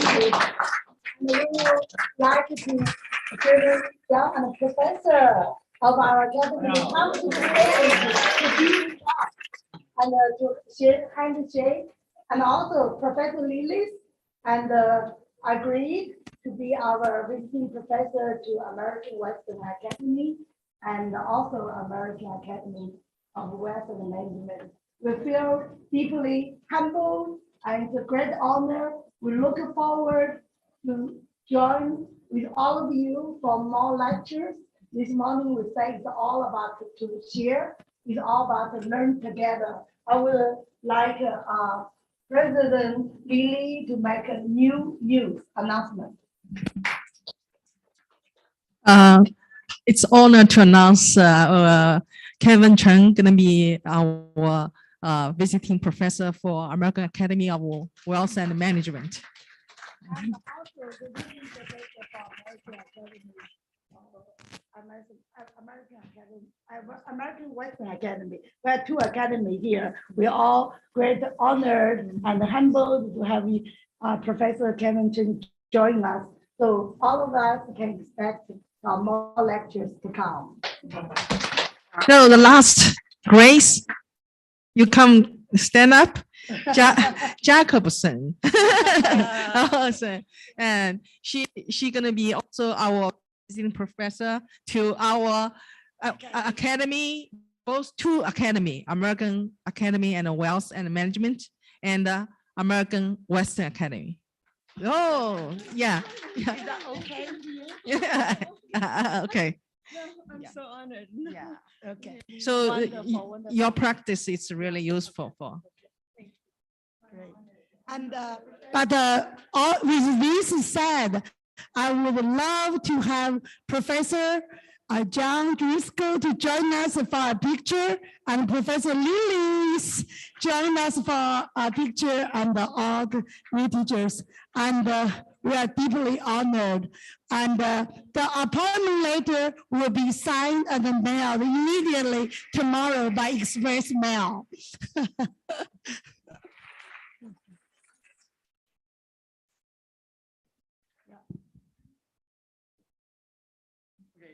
Look at here. One more time. Thank you.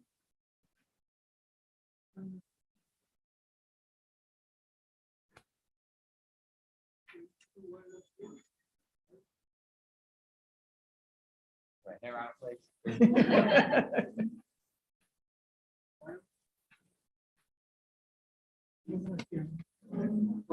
Yeah, one more.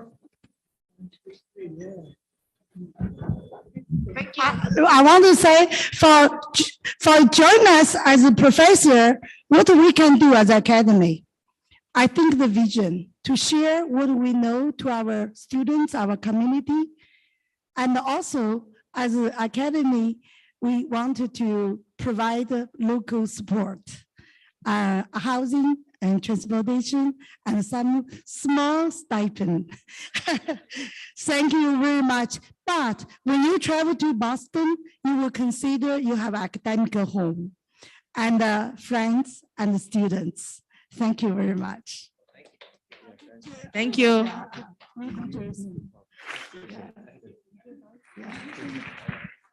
Okay, right now the dinner is ready. And also our famous photographer and a video expert is here. If you like to grab this opportunity for more pictures, and please do. Thank you very much for staying this long day. And let's celebrate and enjoy this glorious day. Thank you, everyone, and enjoy your dinner. Enjoy your dinner. We can have more conversation if you want. 最后一次，我们呢 let's have a group photo together before we head to lunch, dinner, okay? Let's have a group picture together. Thank you.